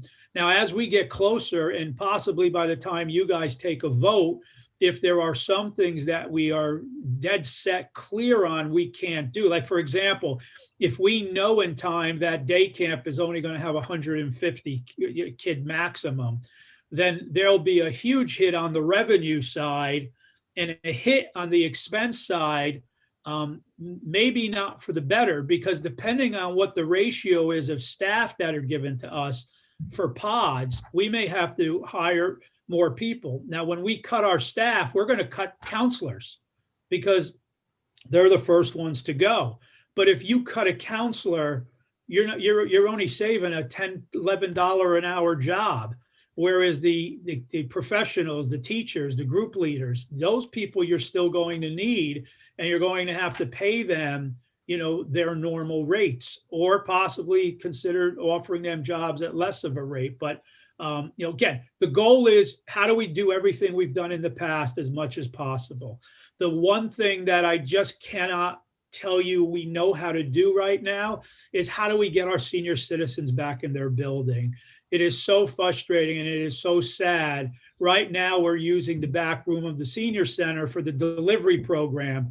It was at the rec, but as the program continued and we needed to start getting the rec ready for potential programs, we moved it back down to the senior center. Well, we literally have the blinds in the back room all closed because seniors were trying to come in the building, and we couldn't let them in the building. And it was just a sad, situation. And, when they come back in, they're not going to be able to go to a tray of donuts. They're not going to be able to walk up to a buffet line and touch utensils. So many places are struggling on what to do. We're hoping to get them back, but I don't know when and how that will be yet. Is it possible with the beginning of the fiscal year that can happen? Yes. The numbers will have to probably be reduced. And then who decides who comes in? If there are, 80 core seniors, and we decide 30 can come in the building, we're going to have to give them days, because, otherwise, how do you decide who gets to come in today? So the budget, again, will change. It'll continue to be a work in progress. The biggest change will be that community pass and everybody getting to register. So that is going to be a very good thing for us. Going back to the nature center, one of the lines you see is on, just trying to see it, on the nature center, you see an increase on line 7989123 of 25,720. Now that is a number we will be adding to the existing amount we have under that line. And we're hoping that you will allow us to consider bringing in a full-time staff person who would be in charge basically of the Irvington Woods Park, which includes the O'Hara Nature Center, the outdoor gardens, and all of the trails. We're remapping right now all of the stuff in there. We got a grant from the DEC to study the woods. There's a call for more nature programs. When we're able to move things that are in the nature center now back to the senior center or the rec center, the nature center will want to do much more programming on nature-based and environmental programs. I just need a staff person. I can't go back and forth up there and still do what's expected of me as the superintendent and be prepared to deal what will be an enormous challenge, no matter what the decision is, with the reopening of Matheson Park. But Joe, yes, I got to get something in on this one. I thought we had two folks that were already horticulturalists. We do. They're part-timers. So would one of them convert to full-time? Is that the intention, or is this a third person? No, the second person is Peter Strom, who has a company. And Peter, you guys last year let me bring him in throughout the year because we lost CJ, our other horticulturist, to another job at the time. So Peter would maintain what he did originally, which would be to go up there 2 days a week and help with maintenance, extra cutting. He would stay part of it. He's very talented. He's an IRS arborist. I think those are the initials, if I'm not mistaken. IRA. I'm sorry, IRA. So Peter will stay there. CJ, who's still working for us part-time, would be the first person of choice. You've all heard stories about him. I hope you had a chance in the fall when we sent you some of the reports to see what actually went up there. I didn't give it justice before. He planted 254 trees during the pandemic. Okay. While other people were trying to stay home and be safe. He was working tirelessly to keep moving the nature center forward. I Yes. I don't have a question, really, a problem with having someone like him as full-time. My question was, I didn't understand the breakout. There was 25, 720, and then if Larry scrolls up slightly, there's another, can you scroll that up slightly, where it mentions there's also benefits and contingency at 45,000. So can you explain how those two numbers relate to one another? I cannot. I have to turn that over to Brenda.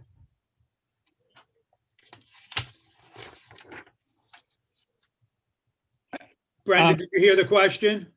She's on mute. Oh, you're muted. I thought I unmuted it. Okay. Bringing out a person full-time would mean that benefits would need to be offered. Those benefits would not reside within the recreation department. They would be in the various benefit lines, but instead of changing them, we put that into contingency at the moment. Could always transfer it.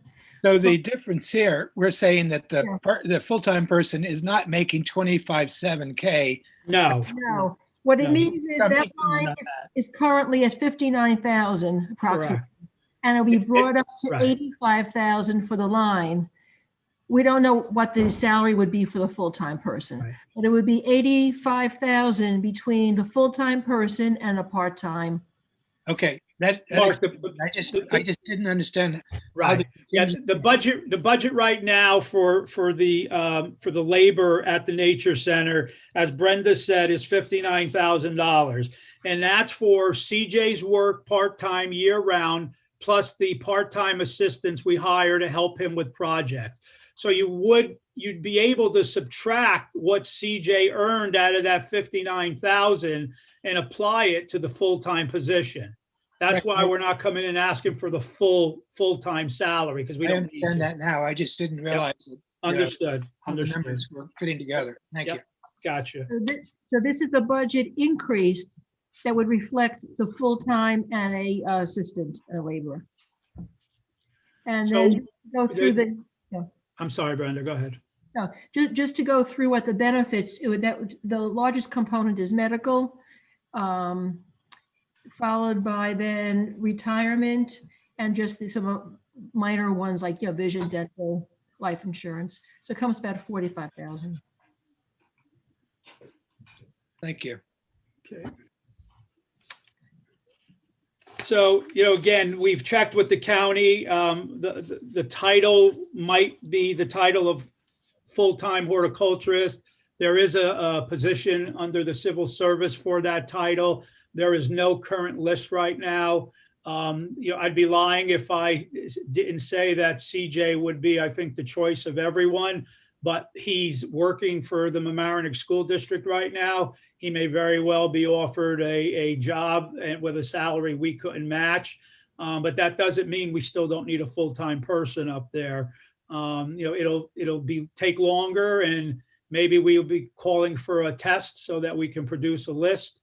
But it's one step at a time. The first thing was just to make sure you as a board would be comfortable. We all know over the past 10 years or so, adding new staff has been something we've always tried to avoid. And we've tried to plug things in with part-timers. If I did not think this was necessary for the continued growth and survival of the nature center, I would not be asking for it. I know Larry can tell you, I've never even brought this up to him until this year when I really thought it was the time. It's so hard to have to make every decision up there and have to leave the office, go up there, and make the call without someone really being in charge. And I can't send Chris or Scott because, to go up there, I mean, as it is, they check the building every morning before the roads get crowded, but they've got to maintain all the other areas. So I need somebody else. The other thing that CJ may be able to do is to help us with Halsey Pond, or whoever the person is. The full-time person hopefully would have more knowledge and ability to help us, because one of the goals laying in the background for me with the department is how do we make Halsey a better place also. And I would hope that this person would be able to play a role with that. Yeah, okay. So Joe, I would just add that Where? the O'Hara Nature Center has been a spectacular success over the, since it started. But it's also been a terrible burden, I think, on the rec department to, to help it grow and even to get it to the point where it's at now. Just going up there and back is an hour. I mean, it just takes so much time to get there and to get back. And it's taken so much time from full-time staff and required additional part-time workers that I think now is the time, if we really wanted to continue to grow the way it could and it should, to be able to add a full-time person on. It also plays into what's maybe newer trends. Outside is better than inside right now for people. I'm dealing with the Ardsley Middle School, setting up a program for them there. We're working with the Irvington School District, who've asked us to assist them with their wellness program and find ways that both staff and students can utilize the woods and the trails for their wellness program. And that's exciting because you all know for years I've always said getting the school more involved is critical. And those things are happening, and the grant is exciting. And the new trail to the marshland is such a great addition. It's a very, very special place, the Irvington Woods Park. And again, it's getting enormous use. Is there any, just again to review, you're looking basically at not much of a change, almost the same budget that we would have had under normal times. There is an understanding that, if it becomes clearer in time to make any changes on both the revenue and the expense side, Larry, Brenda, and I will bring that to you. But I'm very comfortable that we will continue to do our job in serving the village. But the last thing I'd like to talk about is Matheson, unless there's any questions on what we've covered so far. Joe or Rick or Larry Lonke, I did have a few comments not related to Matheson. So I find the idea of a full-time person up there, from all that you've said, I certainly am thinking positively about that. I agree that the kind of programs that can happen outdoors are great. So my first question is related to that. In the depths of the winter months, is there less need or is it absolutely still necessary to have somebody up there? How does that work out? Well, the person would not just be an on-site worker. There's tremendous, we're expecting them to try to get grants. We're expecting them to be part of, training, to continue to get trained, and to, like CJ worked up there all day Saturday, sent me fresh pictures, he evaluated the site. We're using inside. So we've been lucky. Could there be times we can't get there?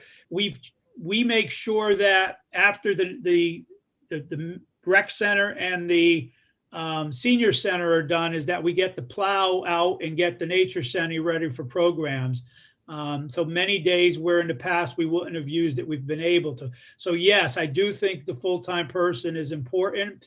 I also think there could be some time where if we need more out of the individual in the summer, that there's a possibility that we can negotiate and they can put some more hours in there and take comp time in the winter. But you can't cut it in half, because there have been no letdown for me this winter with the nature center. And again, who knows what weather is going to be. All right. So my second question is about the senior center.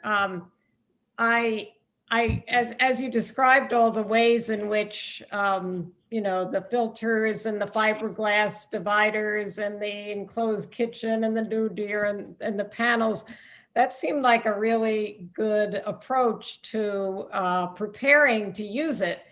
So I hear your dilemma, but I would certainly be a voice to encourage all the ways in which, I think it sounds like you could manage, a lot of those challenges. So I would challenge you to think strongly about getting the variety of uses of it going as soon as possible. I imagine you think that too, but I'm just going to be another voice to say it's a shame not to use it. And I also think it's commendable getting the vaccines set up. I mean, I wish I had put my hand up. I spent a lot of time figuring that out too.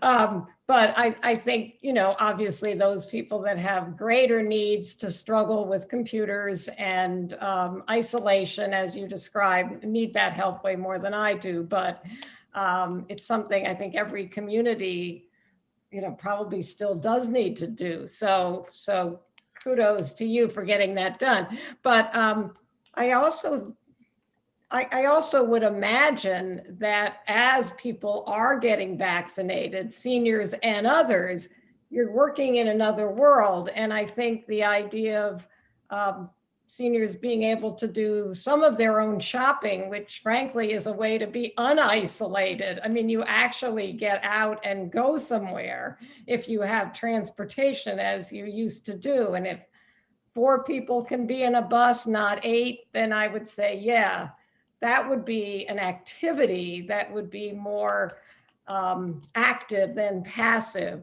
Obviously, if you can't get out and you're stuck and you're isolated, food is pretty essential. So I would just be a voice to say, if it's 10 seniors at a time, it's 10 seniors. And if it's 10 on Monday and a different 10 on Tuesday, I would imagine if I had been using that as my major social thing, I would be happy for one day if I couldn't have 3 or 4. So Yeah, Connie, I want you to know I agree with everything you've said.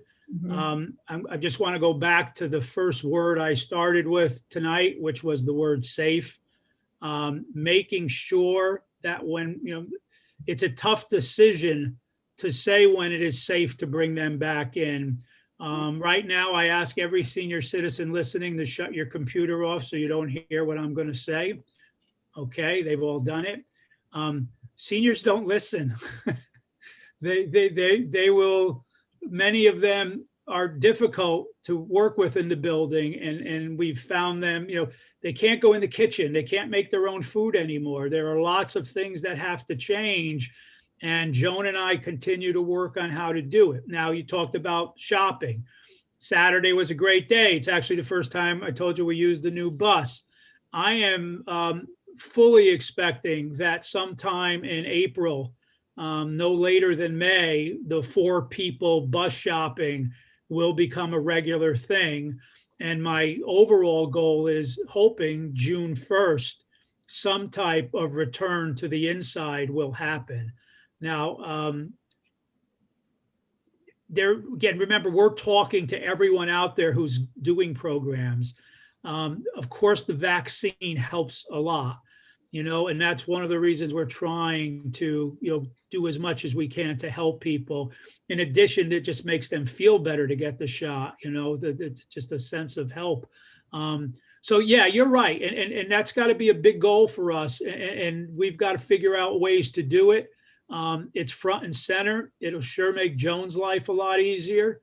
So it'll happen, but it'll happen when I get the okay from the boss, Larry, and you guys, and we agree it's safe to bring them back in the building. Yeah, it could be as few as 10 at a time, Yeah, well, that's what I'm saying. And right. I agree. also think, Joe, and everybody knows, once we've been through this year of pandemic, we're pretty grateful for what we used to complain about.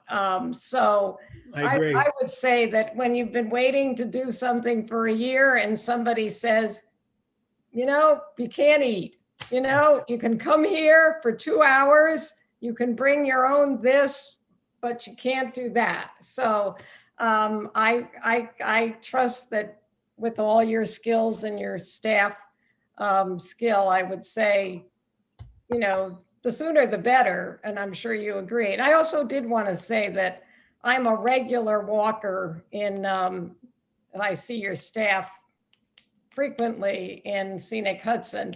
And I have to say, I wouldn't walk on the aqueduct in this kind of weather, but when you plowed that little path, even most days, except for when it floods with the melting snow, it was my preferred. Now I have to walk on the pedestrian path of the bridge. So I prefer that to Scenic Hudson, and it was a great asset. I saw a lot of people very dutifully staying apart, walking in the right direction, following the rules without the police there. So I've had colleagues say, you plow your pathway in the park. And I said, we know how important it is for people to be near that river and to get fresh air. And so it's a priority. You know, once the buildings are safe, they get down there and try to get those pathways open. And as someone who's down there, you know how many people go. So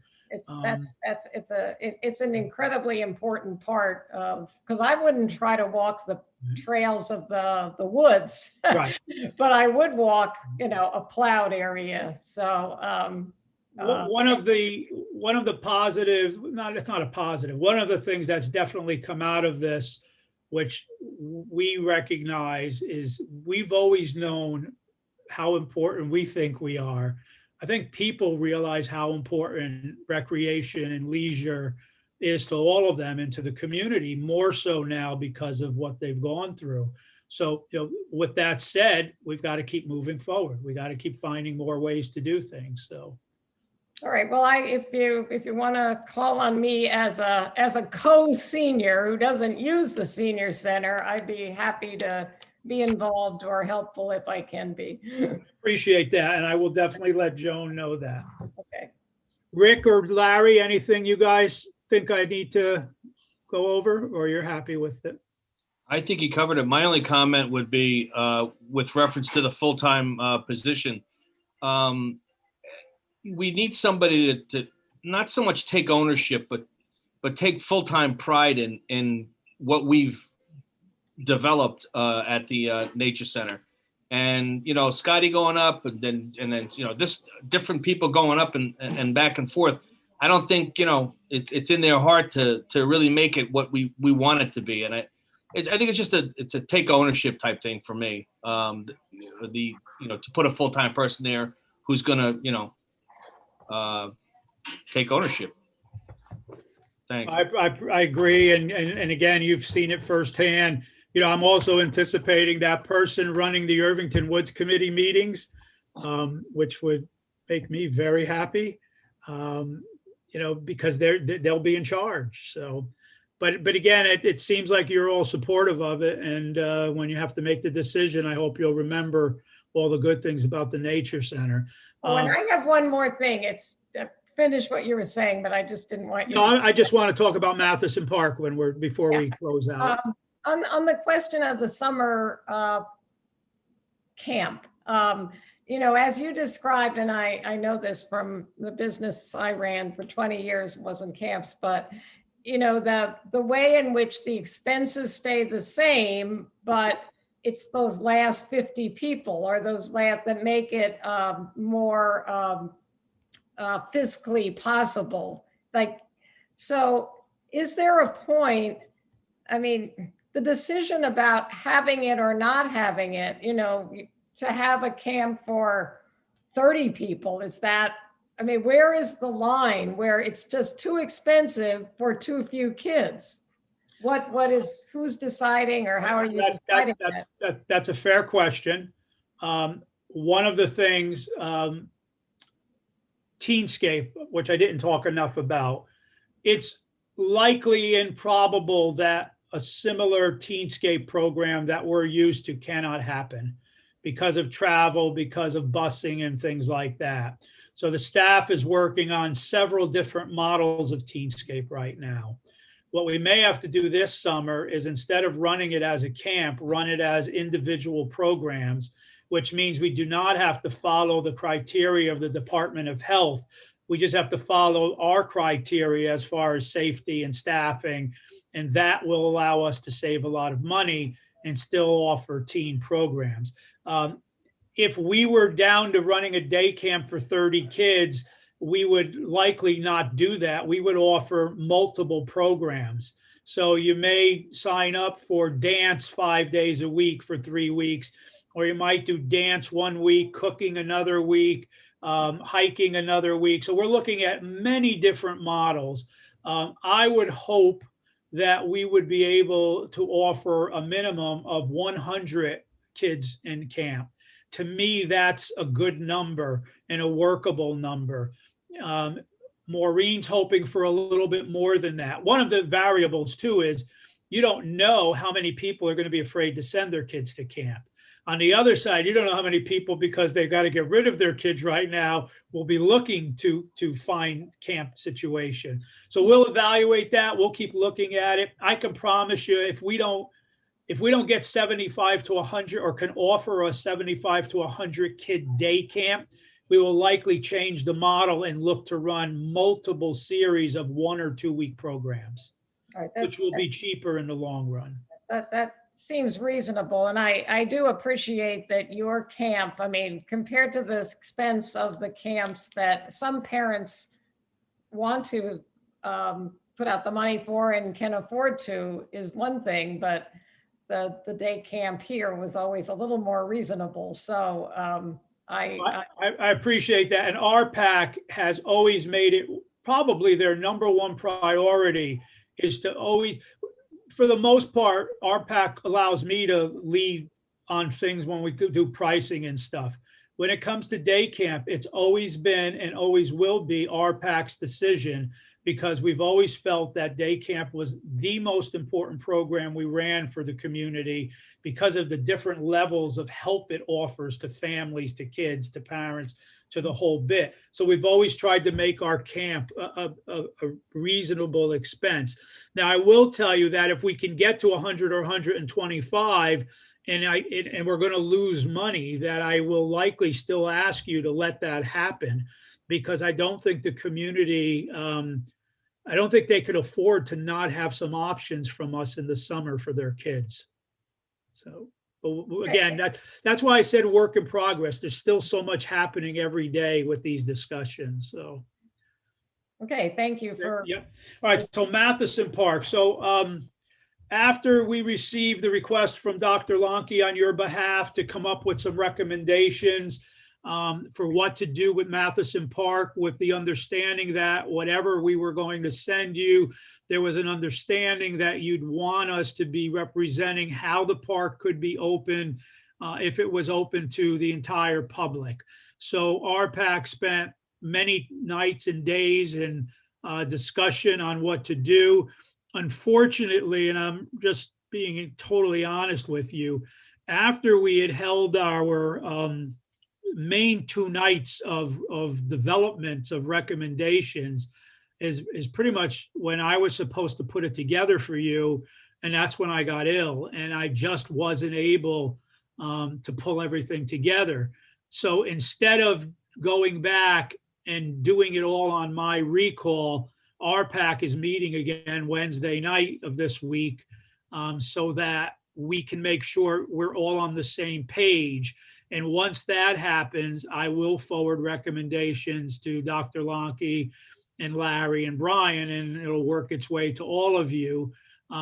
We spent a lot of time. We didn't agree on everything, but we think it's something that's workable. We think it's going to be along the lines of something that we feel you could support. I'm not sure now's the time to get into little details, but I can tell you the concern that I have for you, for RPAC, for me, and for the community is once we give you those recommendations, how quickly you're able to actually make them be enforceable and workable. I think the budget part of it is the easiest, but you know, you're going to make a decision. You're going to look like you think you know where you want to go, and you're going to get together and be ready to maybe decide what you want. and then hands are going to come up and people are going to want to discuss the other sides of every issue. It's going to be a very difficult decision. I'm hoping, and RPAC's hoping, to put you in a position where you'll have enough to then decide what the next step should be.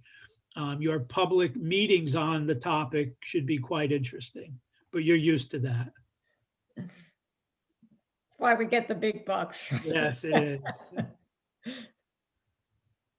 So, again, please do not hold anyone else responsible for you not having the info at this point other than me. And again, I will do everything humanly possible that before March 10th, I will have at least a draft of it for you guys to look at.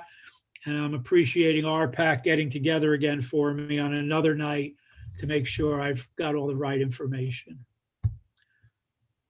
Great. Well, thanks, Joe. Thanks, Rick. Thanks to everyone at RPAC for all the hard work. And, we knew you were sick, Joe. And I think, in a lot of ways, the construction pushing things back has been, has allowed us to really be thoughtful about this whole thing. So I think it's been a blessing in disguise, and it's going to be also a great project when it's done. And I think, we discussed back in January, or maybe it was December, that the kind of grand reopening will likely be Memorial Day weekend. Is that kind of what we're looking at? That's kind of what we've put out as the soft opening. We thought that by Memorial Day weekend, we should be ready to go. And that would be a nice thing for the community. Great day. Maybe a return to, a big party in Irvington, which we all could sorely use. So, again, that could change, but I think it's a realistic goal. I honestly think there's a chance it could be ready a little sooner, but we want to be safe, which is why we decided May 31st, the Memorial Day weekend would be the one. I'm guessing a lot of it's going to be weather dependent too, with the, of course, the new grass growing and all that kind of stuff. So one thing I do want to say, and I'm not blowing smoke. This again has been the most challenging year of my life, and I've already told you about RPAC and the volunteers, but the way Larry led us cannot be underestimated. From early morning discussions, open or don't open, to how do we do it safe, who's home, how many times I had to ask him, okay, here's the situation. Laura's son was exposed. Is he a contact of a contact, or is he a contact of a positive? And then what does it mean? His leadership through this has been inspiring, and he's made sure that we've made good, well-informed decisions. And I think he really deserves a lot of credit for that. Agreed. Not necessary. Larry and I were talking today. Today is the anniversary, the 1-year anniversary of Patient Zero in New York, which was in New Rochelle, if you remember. Seems a lot longer than a year, I think. It does. I've gone my beard's almost all gray. So I don't even know what days it are. Sometimes it's hard to remember what day it is. It doesn't really matter, right? Yeah. Just another Zoom call. Yeah. But thank you guys very much. I know it's, again, even putting budgets together now, it's kind of like, you have 7 different contingency plans. It's yes. It's kind of bizarre. And I think the one thing that was great was, again, Brenda and Larry's guidance on the budget to not just, cut everything 20% and, make decisions that were, reactionary because it felt like the world was ending. In a lot of ways, things worked out financially a lot better because of, like take your department. Yes, we lost a lot of revenues, but, we didn't have a lot of expenses other than some staff, and it's been I think we've learned a lot. We could probably write a book that'll be useful again in 100 years. But hopefully it'll be 100 years. It has been very unique. So, but I thank you all for, putting the budgets together. So it does all seem surreal. So. Well, we appreciate it, and we appreciate all you guys do for us. I was glad you guys, the whole team's healthy. I mean, there was days where I was just emailing the entire rec department, or texting the rec department to find out how everyone was doing. Yeah. It was a wide array, of it was scary there for a little while, but it was. So. Okay, thank you. We'll see you Get some rest, Joe. We'll probably talk again in a few weeks about Matheson. Yeah, but you have to also continue to focus on your health, Joe. So Yes, sir. a week or two. Yeah, I told you we weren't supposed to do anything till St. Patrick's Day, but you had to come back earlier. But Uh, anyway, I'm well, thank you bored. very much. I don't have any hobbies. Okay, guys, thank Thanks, you. everyone. Thank you both. Larry, Rick, thank you. Okay. I'm going to put you back in the audience. You're welcome to stay. What's next? Budget overview. I'll Just an pass. overview. I might stick around a while. You could put me in the audience, though. There you go. You're on mute, Brenda.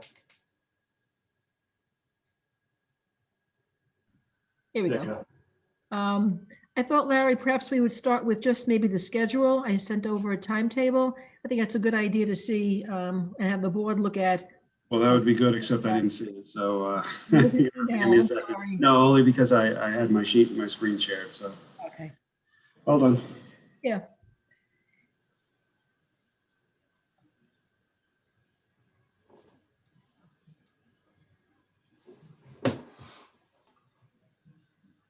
All right.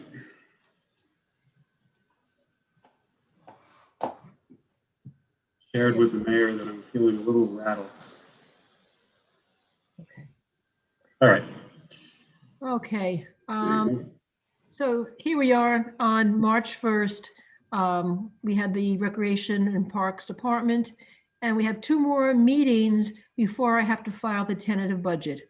So we have the 10th, the 15th, 20th, I have to file the budget, and that's the copy that will be going out to the public, on which we'll be having the public hearing, which is scheduled for April 5th. Then it gives us an opportunity to discuss it maximum 2 times. You know, the 14th, we could even pass it then, but customarily we leave it open a little bit longer, and adopt it would be on the 19th. So I just wanted to give you an idea of, you know, what we need to accomplish and the various timeframes. So that being said, what I did is I took a recap of all the changes that you've seen so far within the departments and put them on one page. So you have an idea of what it looks like. The 2 components that we're really missing right now in this whole decision-making process is the assessed values. I'm anticipating getting the roll from Greenberg really any day now. So that'll, I do anticipate a decrease. My original overview gave an anticipation of that decrease, that it could affect our levy by about 150,000 potentially. I don't know. We won't know until we see it. So it really depends on that roll, what the budget will look like and how it will impact the tax rate. So if we wanted to keep the tax rate the same, then we'd have, you know, a little bit of work maybe to do. But we don't know until it arrives. Right now we're seeing a revenue decrease of 50,000. It impacts 3 lines. It was from the impact of 3 lines. One was the theater revenues, interest earned. The yield right now is so low as compared to what I was getting a year ago. And then the mortgage tax that we're increasing. So the negative is really an increase. So the net result on revenues is that will impact the levy by 50,000. It will be an increase. That's because the revenues, it will be down by 50,000. Our expenses, including the one that Joe presented tonight within his budget, expenses are up about $176,000. I summarized them by department, and I put a few notes I thought were important. I broke out in contingency why had that went up by really 95,000. One was to accrue police out of contract potential salary increases, and then if approved, the benefits associated with the proposed full-time horticulturist. We have our DPW request. You can see the increase is only 48,000, but it really also includes a 60,000 of recovering paving. And as you recall, perhaps his budget, what impacted it was the salaries and some of the more senior people retiring and being replaced with lower salaried employees. It's an unusual situation, but it impacted his budget in a positive way. We have our police department requests. Um, a lot of that was salary that was really contractual in there. And what really helped our budget was really, I'll just go back, the New York State retirement is an increase. As we explained, the timing of when they do the financials for that was the end of March. They go from April 1st to March 31st. And it was when the market was at its lowest at that time. So the impact was an increase in rates. Our impact of the budget is about 200,000. But the saving part was in the was in health insurance and in debt service. So when you take the combination of the increase in expenses of 176,000 and then the decrease in revenues of 50,000, the net impact on our tax levy is 226,000. And what that means, we don't know until the roll comes out, how that would impact the tax rate. The other component that I think will be helpful is just to see the fund balance projection for the current year.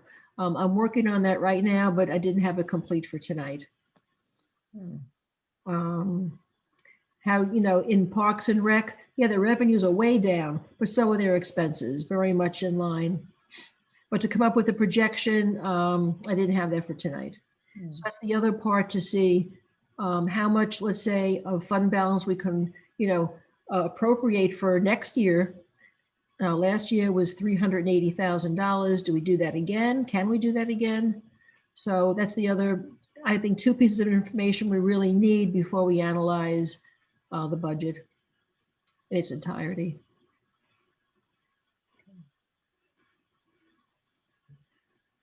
So that's Questions? all I have to say on that right now. I think it's very helpful to have an update, and we can, we'll So wait by till the we get next to. meeting, I should have by the next meeting the tax roll and the fund balance part. And that gives us really 2 workshops to look at the budget and make any decisions and recommendations to put out a tentative budget by March 20th. Great, Brenda, thank you. Thank you. So now we're up to reports of board, standing committees, officers, village trustee liaison reports. Shall we start with Mark? Yeah, As is our nothing tradition. really has stood out right at the moment. Things seem to be running fairly smoothly in the various boards. All right. Larry? Joe said it all. Perfect. Okay. You're going to call on me next, aren't you, Brian? Sure am. Okay, well, so I mentioned at our last meeting about the River Towns Chamber of Commerce, and I told you I'd been in touch with them, and that Janet Kovacs is our liaison at the moment, but that the chamber would like a second person in Irvington who would be actually connect with municipal things. Well, such a person hasn't materialized yet. So I will say it again that, a business person who wants to play another role alongside Janet Kovacs would be most welcome. But in the meantime, I wrote to Janet to fill her in at least on some things that would be of interest to downtown development in various ways that she might not be aware of. And one thing I mentioned, I copied you, Brian, on this. If you were dealing with your audit, you may not have read this, but I mentioned that many of the business people probably don't know that when you go on the bridge, the new bridge, and you go to the plaza and you walk or bike, there's a glassed-in area with bathrooms, and it's all very fancy, and it's got trees and beautiful tree grates and everything. But in that glassed-in area, anybody who visits, and we assume that one day people will be doing that more than they are at now, you hit a screen and you can find every restaurant in Irvington.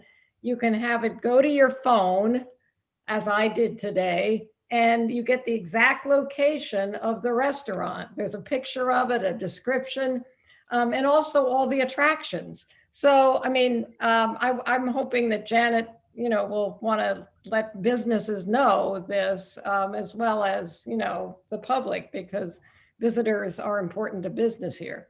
The second thing I mentioned to her, if she wasn't aware, is that we did pass that resolution about Juneteenth, July 19th this year, that falls on a Saturday.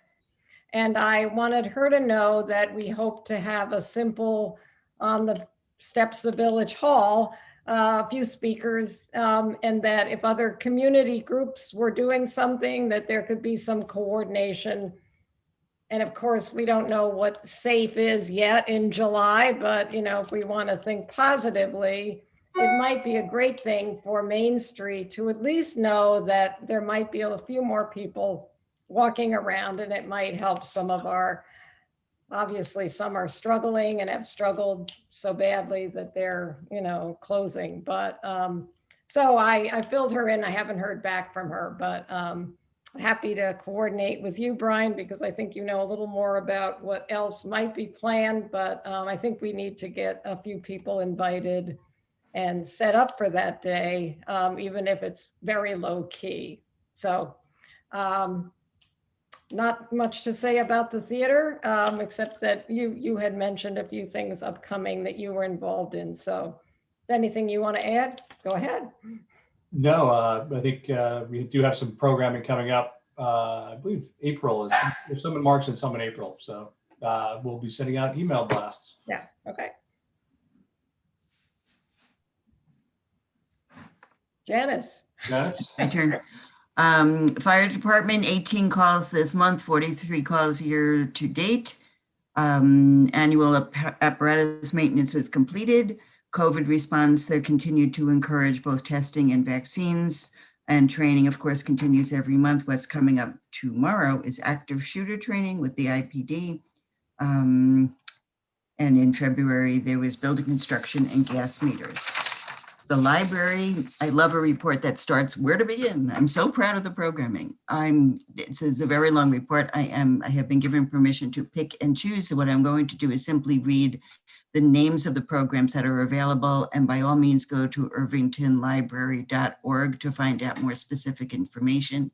The topics include Madam C.J. Walker, the first Black female millionaire. Right. Thinking of selling your house. Right now it's going on, right. Thinking of selling your house, but not sure how to begin. Machu Picchu, the lost city of the Inca and the people who built it.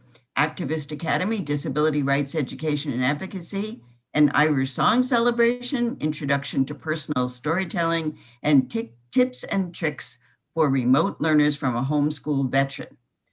There are also book discussions, teen programs, children's programs, and the contactless material presentation continues to be available in the lobby. By all means, go to irvingtonlibrary.org. The building may not be open, but they are very busy.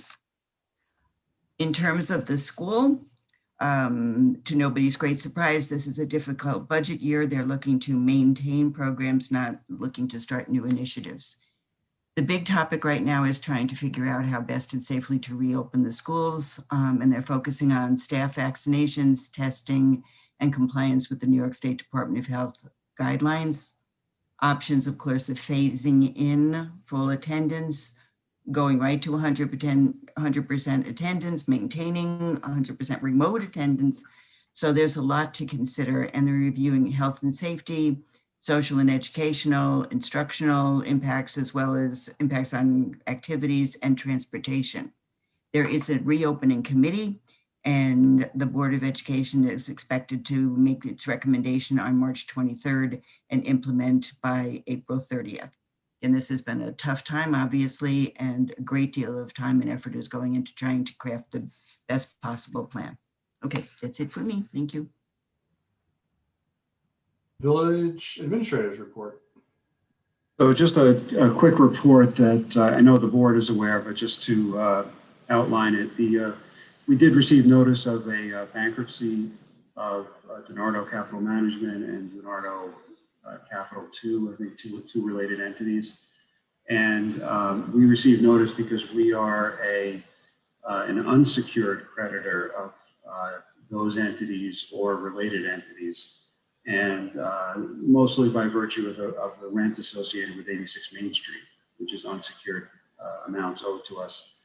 Not a tremendous amount, but not small either. So we will be attending whatever meetings we need to later this month to make sure that those amounts are considered in the proceeding.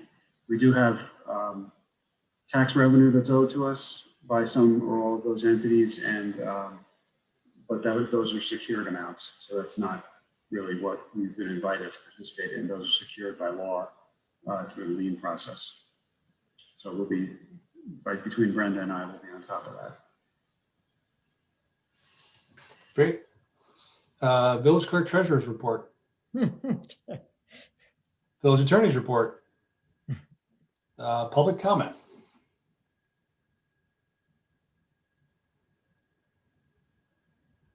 Arlene?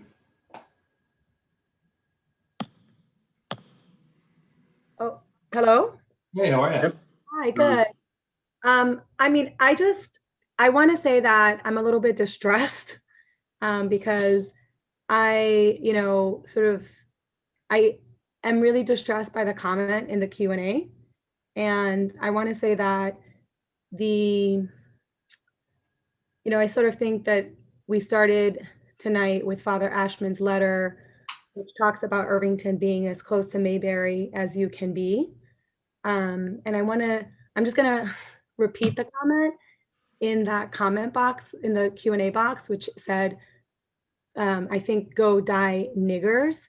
And I'm saying that word purposefully because I think that we have to acknowledge that that was said, put in a comment in a public meeting. And I'm so used to having conversations about how racism does not exist in Irvington and how anti-Blackness doesn't exist in Irvington.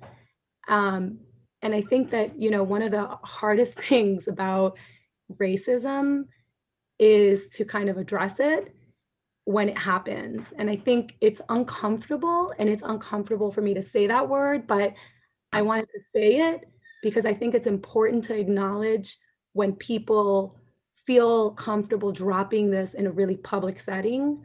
And I think it just speaks to what we need to address, which is if we really want to be an anti-racist village and we believe in diversity and inclusion, that when we are silent when racism shows its face, that for people of color, it's like it's just a transgression of your safety and how you feel welcome in a space.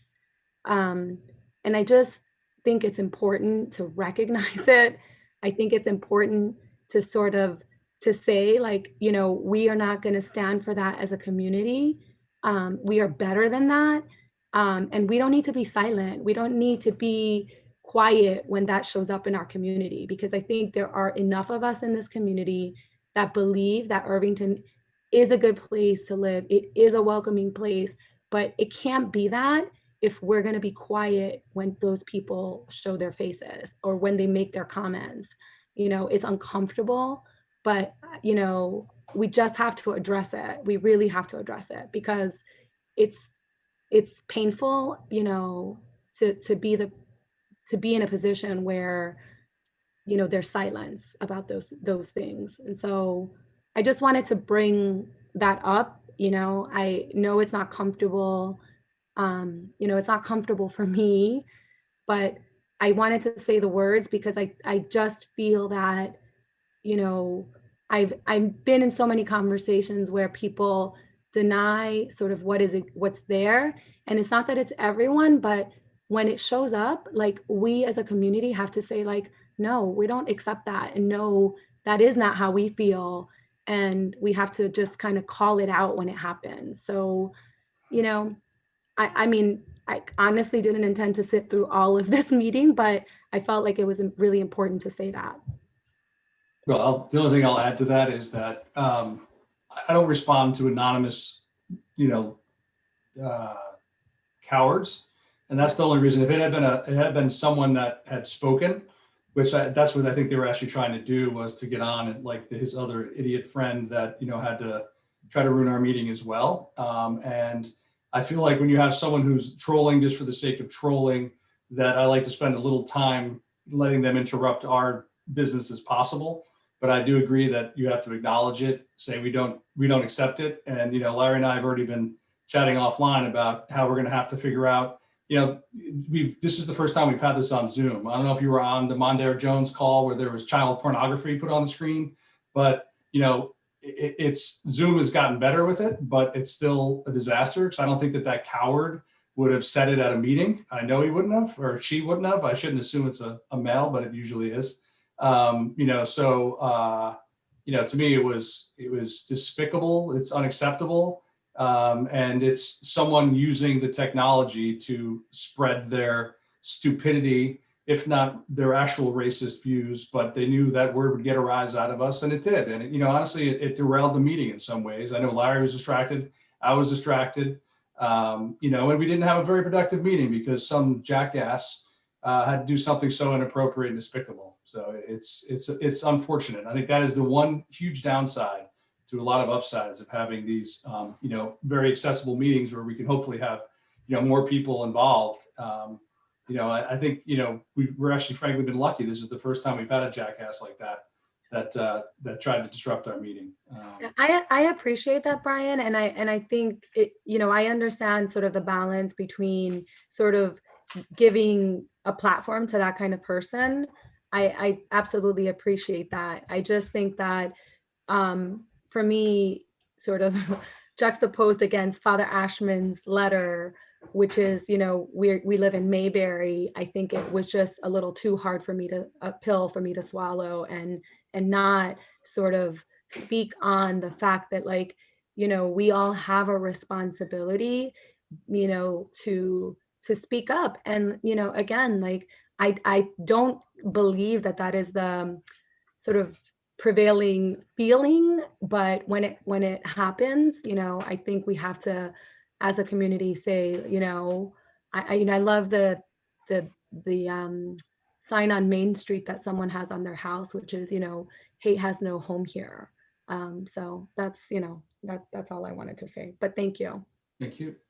Any other public comment?